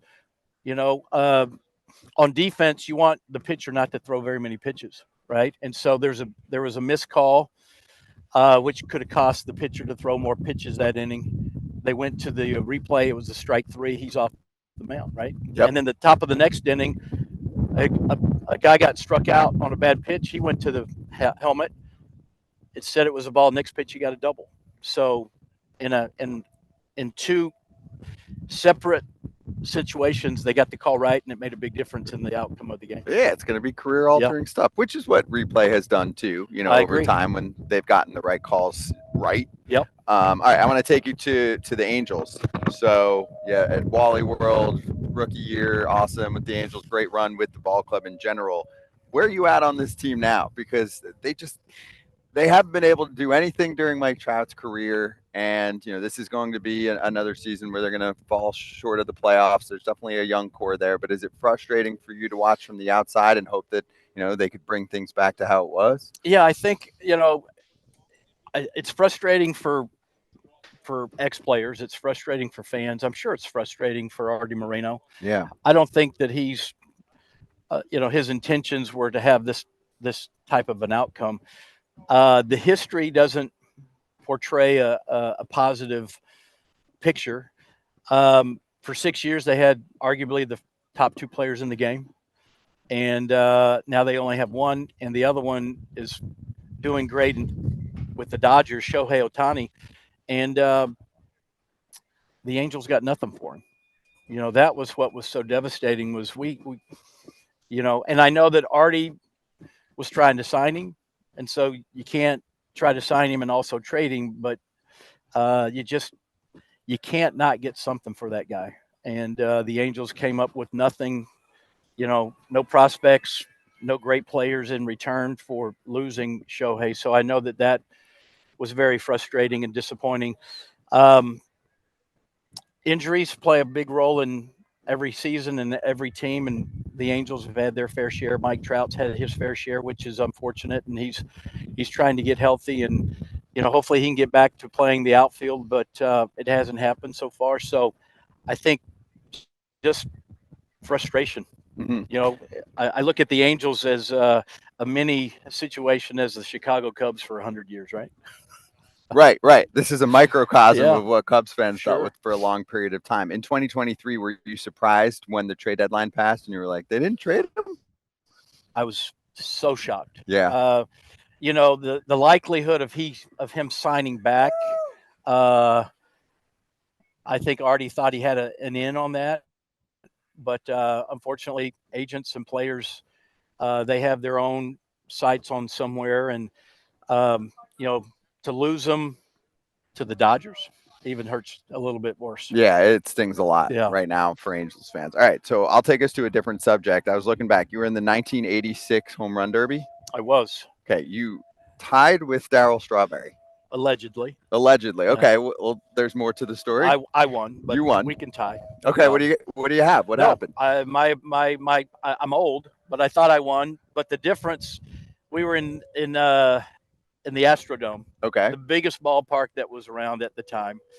And little Wally Joyner was hitting it right over the fence, and Darryl Strawberry was hitting the speakers up in the rafters. So it was a huge discrepancy, but it was you know, a home run's a home run. And you know, I was honored to be a part of that opportunity. I was the first rookie ever to be elected to start in an All-Star game that year, and then to have a chance to go in the finals for the home run hitting contest. Some great memories. Yeah, it felt like a win then. Yeah. I just saw it, Kratz, because I'm like, wait, you tied?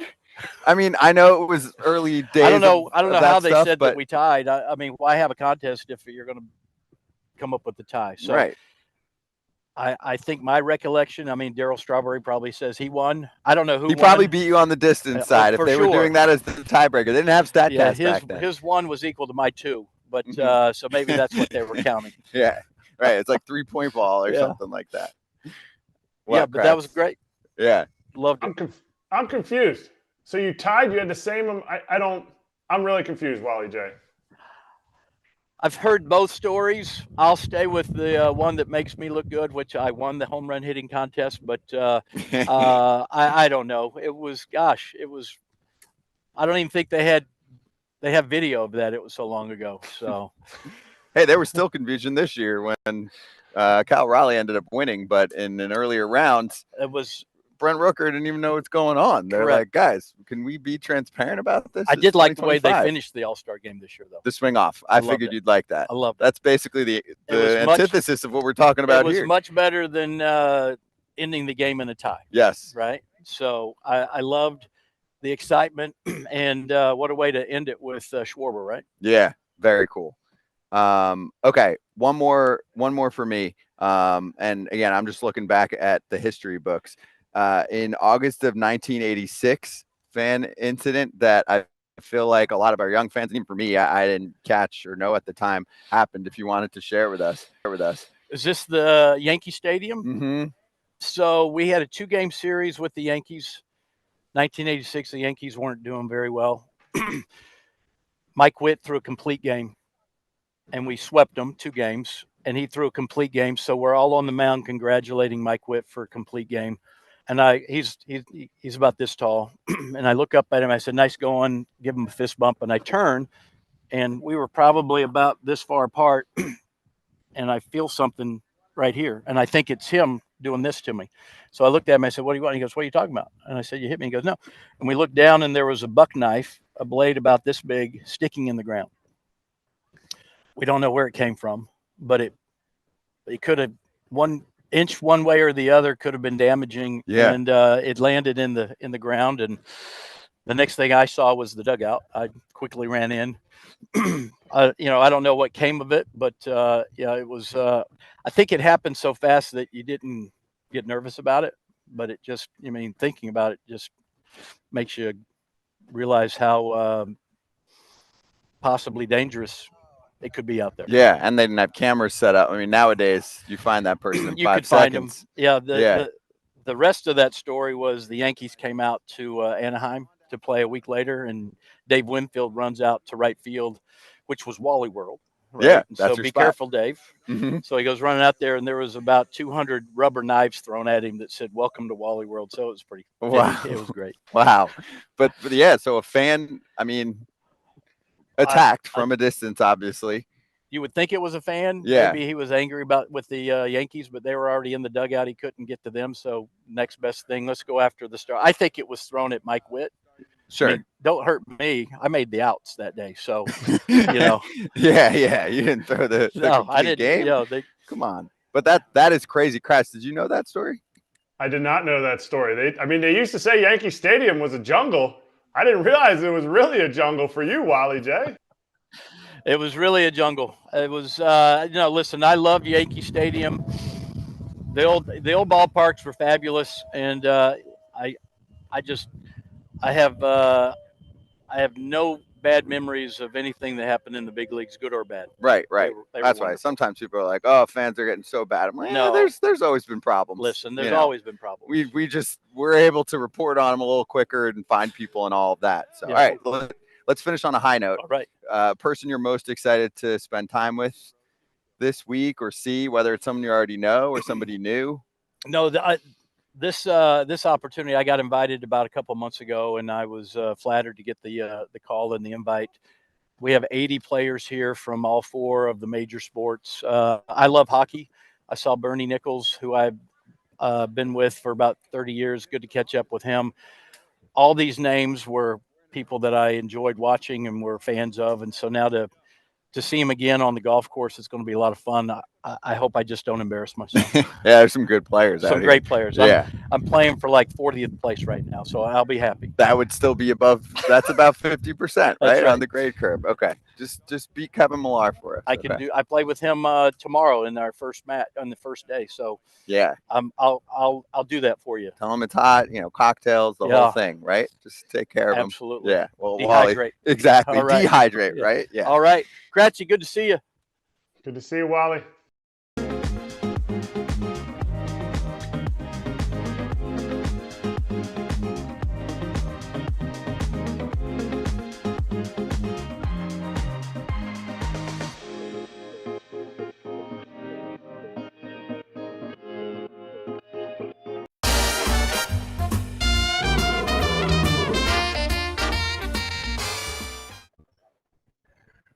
BetMGM Locks Friday. Friday was a lonely day. No you, no me.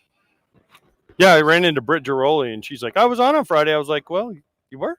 Yeah. I had no idea. They crushed it. I listened. They did a great job. It was funny. Kratz, you guys were great. Thanks for watching, AJ. Dude, I was flying to San Diego, and then I ran into Britt at the game in San Diego. And You get Wi-Fi on the plane? Come on. bro, you think I'm watching TV on the plane?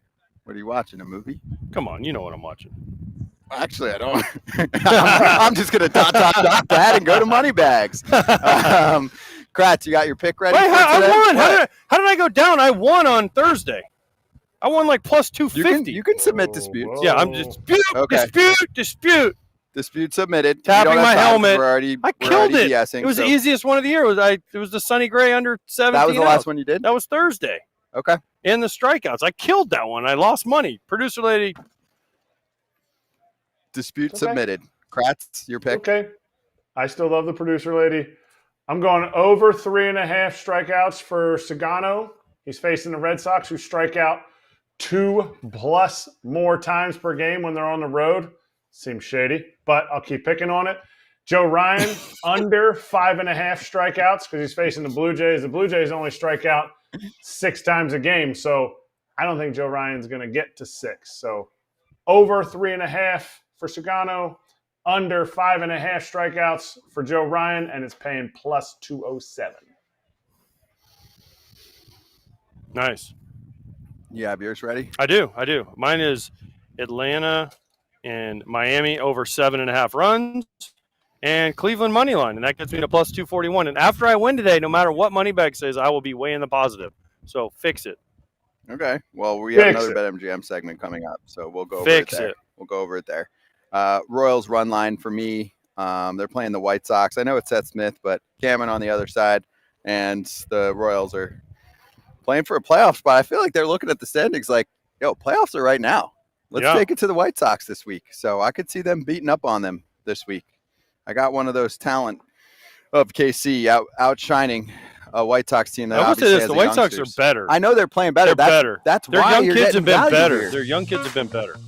That's why. Close I to mean, Montgomery. plus 135 on a run line for this. Hit some dingers.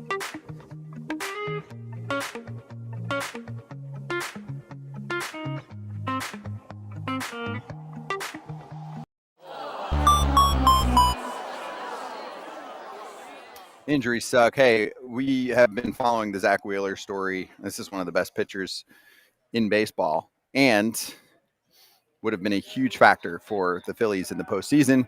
He is going to miss the rest of the season. Surgery for thoracic outlet syndrome. I don't know how to say the word before that. It's with a V. You can look it up. Timeline is 6 to 8 months. Venus? What? VEN. P. It's with the P. OUS. So the P. Before thoracic outlet syndrome. Venus. It's with a P. What's with a P? That word. Say it. No. Vanip? no, the first letter. Oh, the first letter. Oh, sorry. I got thrown off.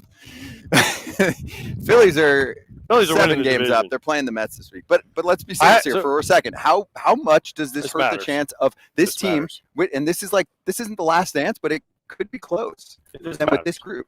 This matters because he's one of the best pitchers in baseball, top 5. I had a conversation before this came out with Shane Green, who pitched in the big leagues for a long time. And he had the same thing. He had numbness in his fingers, and they couldn't figure out what it was. And then he had the same thing. He had a blood clot, but they called it an aneurysm. So then they went in, he had the thoracic, whatever. And then he never really fully got the feeling back. He still, to this day, this is years later, still kind of gets some numbness in his fingers. And I was like, well, I don't think that's what Wheeler has, but then it came out that he had it. So it's going to be interesting to see him come back from this because shoulders, we've talked about shoulders and thoracic outlet suck. Yeah, and Wheeler's not young. For sure. He's not young. He's finishing out his contract, his new contract that he just signed with them. But look, like when you talk about blood clot, missing a few months, missing 6 to 8 months of pitching is kind of the best case scenario because you talk about other health issues that you could get from a blood clot. It's good they figured it out. As a Phillies fan, they can't think Zack Wheeler is going to come back and be the Zack Wheeler that he is. Anything that he gives them will be extra. But for the postseason, yes, it is a big thing. I don't care who you say, well, Christopher Sanchez, he could be Cy Young, number 2 in the Cy Young race this year. Absolutely. Wouldn't it be great to have the number 2 and number 3 pitchers in the Cy Young race in your starting rotation? Guys are going to have to step up. Not sure who it's going to be. Could be Nola. Ranger Suarez is doing awesome, but you can't go in there and say, it'd be interesting. Do they start three lefty starters in the first 3 games of the playoffs? Who's your 4 if you need 4, right? Well, Nola when you're in right a best now. of 7. It's Nola. So Nola. So you throw him in maybe somewhere in the middle, 2 or something, just to mix up the lefties. But you need to see a couple good starts from him. Game 3 is always the most important for me, especially in a 5-game series, because you're either going for a clinch, going to save your season, or going to go up 2-1. So Game 3 to me is the most important game. So you want to win Game 1, obviously, but Game 3 to me is who do you pitch in Game 3? And if that has to be, if you go Sanchez 1, then you don't want to go 3 lefties. So Sanchez, Suarez, Nola. No, I would go Sanchez, Nola, Suarez. Oh, you do a righty second. Just to throw a righty in the middle because you're expecting Sanchez to win, and then you're like, all right, if you win for Nola, it's a huge bonus, and then your next because Suarez has been good in the playoffs too. So if you throw Suarez in Game 3, you're like, all right, no matter where we're at, we have a chance to either clinch the series or continue the series. But you could go back-to-back lefties to start. You'd rather go back-to-back lefties for Games 3 and 4 instead of 1 and 2? Games 3 and 4 to me are, yeah. You need your boys. Okay. You need your best, and I think it depends. I don't know. We'll have to see. If Nola pitches well, then he pitches Game 2 for me. Nola definitely has to improve. Great start against the Nats. He's got to improve. I mean, there's no doubt that right now, because he's coming off the IL, the hotter pitcher is Taijuan Walker. Do they give Taijuan Walker starts in the playoffs? I don't know. If he continues what he's done in his last 8 starts, you'd have a hard time saying, no, you're not going to give him any starts. Or no, like last year, he wasn't even on the playoff roster. So you trust him? You trust him as a Phillies fan? You trust Taijuan Walker? He's been good, but do you trust him? Do you trust him to start a game in the playoffs? I don't. I don't, Okay. and you want Nola because that's the secure pick. Nola's a secure pick. But before his injury, he had like a 6.1 ERA. There's a lot of loud contact. He's hurt. And he was hurt, yes, but he has to come back fully healthy. If he does, the Phillies will be a force. What right now the Phillies are what number team wise in the NL? Meaning, if you had to handicap them right now, where would you put the Phillies? 1, 2, 3, 4. He's asking you for power rankings. No, not power rankings, just kind of, sort of. But they're not mine, so there's someone else. He doesn't like to call them that, but he's asking you for power rankings. I'm gonna say because the Dodgers don't have all those guys back yet, and the Padres don't hit enough homers, and the Phillies offense has been clicking in the last 2 weeks. I'm going to say the Phillies are 2. I'm going to say it goes behind the Brewers. Brewers, Phillies, and then Dodgers, Padres, whatever. You can at me at that one. Okay. That's fair. Hey, one other quick. Nothing like going chalk. It's cool when you go chalk, but we got it. Why? Did you want to do something crazy? No, I don't know. I just was asking his opinion. He can say whatever he wants. Mm-hmm. But he went chalk. He went exactly chalk. Like, oh, look at me. He doesn't want to be all over the internet today. No, he doesn't want his homerism. Off. He doesn't want his homerism for the Brewers to take over for his homerism of the Phillies because it's a huge fight in his head. Like, who am I more of a homer of, the Brewers or the Phillies? So I don't know. You know what else is not?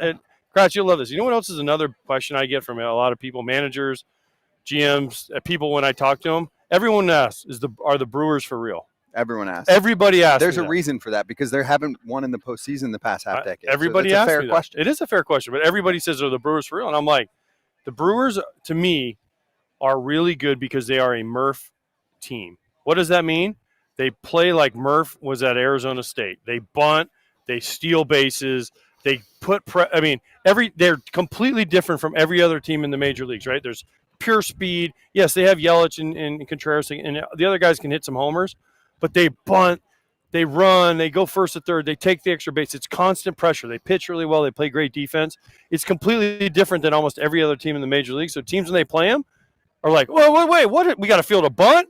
Wait, we got a bunt defense. We got to cover first and thirds. We got to do steals. It's just not what the teams see. So that's a huge advantage for them. It is. It's annoying, but you still might be able to bash homers and beat them in October. We'll see. We'll be right back with Slap Hands. We'll congratulate the Little League World Series champs.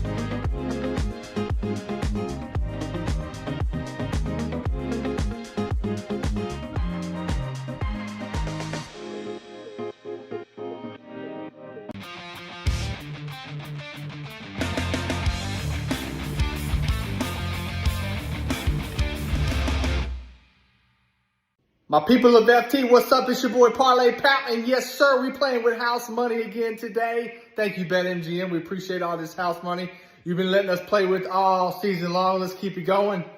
Pretty simple today. Yankees playing the Nationals. Yankees still in it. Not for much longer, but they still in it. And they're playing Nationals who aren't in it. And Tigers playing Athletics, same situation. So we're going to take both of them in the money line. And then we're going to take, it's going to get plus 110. We're going to take 100 on it. And let's get that cheese. Good luck, Pap. There's your updated money bags. No, it's not. Well, yeah. Oh, now now much better. Look at that. What a difference. graphic. That's a huge difference. That was a sick graphic. That was made during the show. That was made like 5 minutes. That's a nice. Here's what I want to know. Pap's talk. Did you do your pick already? Yeah. Okay, Royals, here's the thing about Ryan Line. Pap. That's what I wanted to talk about. Pap is all hype about like, ooh, look at me. Pap didn't even make the bananas.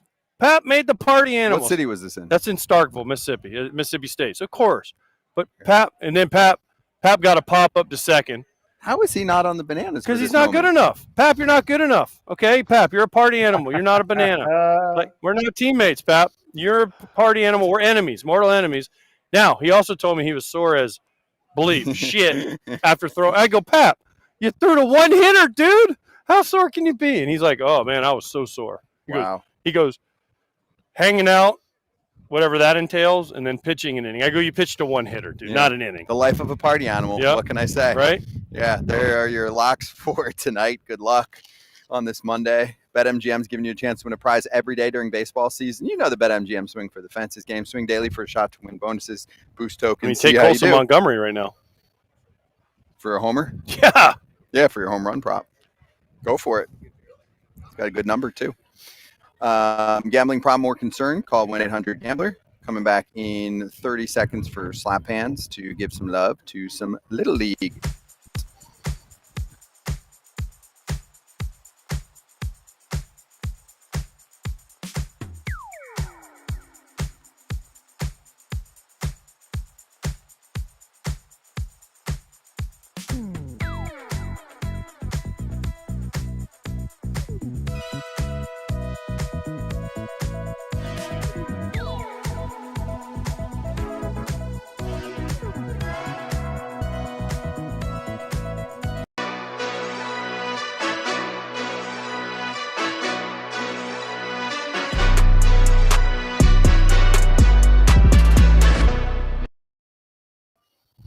Hey, congratulations to Chinese Tapei winning the Little League World Series after taking down Nevada 7-0 on Sunday in Williamsport, Pennsylvania.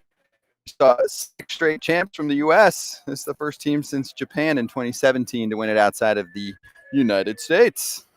By the way, the kid that pitched for Taipei was throwing cheese whiz, by the way. Did you see that? Oh, He was 83 to 85, Kratz. 83 to 85. That is why they win. They won the game before that. Was what, 1-0? Yeah. Yeah, they dominated. They could pitch. They played real clean defense. So I didn't watch everything. I caught highlights mostly, in fairness, but clean defense. Yeah, I was flipping through highlights. I'm like, these kids are fundamentally sound. It's the Brewers. Except with the guy that throws a bazillion. He was the Miz, but when the Miz has control. Okay, that's fair. That's a good analogy. The kid was throwing cheese. He looked like he was throwing cheese. These kids missed some school to win this. Hey, Nevada, you're always a U.S. champ. You're not the Little League World Series, but the U.S. champ. Does that count though? Does that really count? Like, I mean, it's cool, but here's my question: it's like the ALCS champion that loses to the NL in the World Series, like the Yankees last year. Do you really want the second place? You want the first place ring?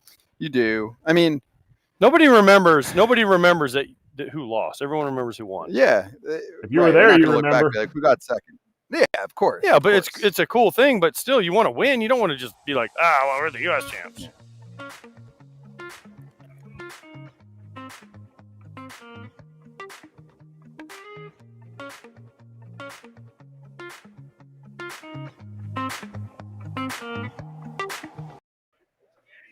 All right, back for a few minutes. There's a lot of things I want to get to. So first off, yes, we Phillies Twins next year. Field of Dreams game is back. Okay. We just found that out officially this weekend. I love that game. The first one was the greatest game. One of the greatest games I've ever been to. But it's still it's just aesthetically, it's a really cool game to watch every year. But you just can't do it every year because the second year didn't hit like the first year did. Okay. So now it's coming back. It's coming back. It went away for a couple of years. I bet you they don't run out of corn to eat for the people if you get hungry. And like they did in Bristol this year, if they run out, they can start eating corn cobs. Yeah, exactly. Right? You're not going to run out. By the way, I tried to eat that corn. It tasted like poo. You had to spit it out. It wasn't eating corn, by the way. Apparently there's different types of corn. I didn't know there's different types of corn. Yeah, there is. There's like eating corn, and then there's like feed corn and like corn you don't eat. And I tried the corn you don't eat. And You had the poo corn crap. I had the poo corn. Not corn in my poo. I had poo in my corn. I don't even know what to do with that, but yeah. Yellow corn, white corn, like you have to know what you're eating. Yeah. I just pulled. They were like, pull it off the stalk and take a bite. And I'm like, Still, you do it for the experience. No, listen, if you get a chance to go to this game, I got to go to the first one.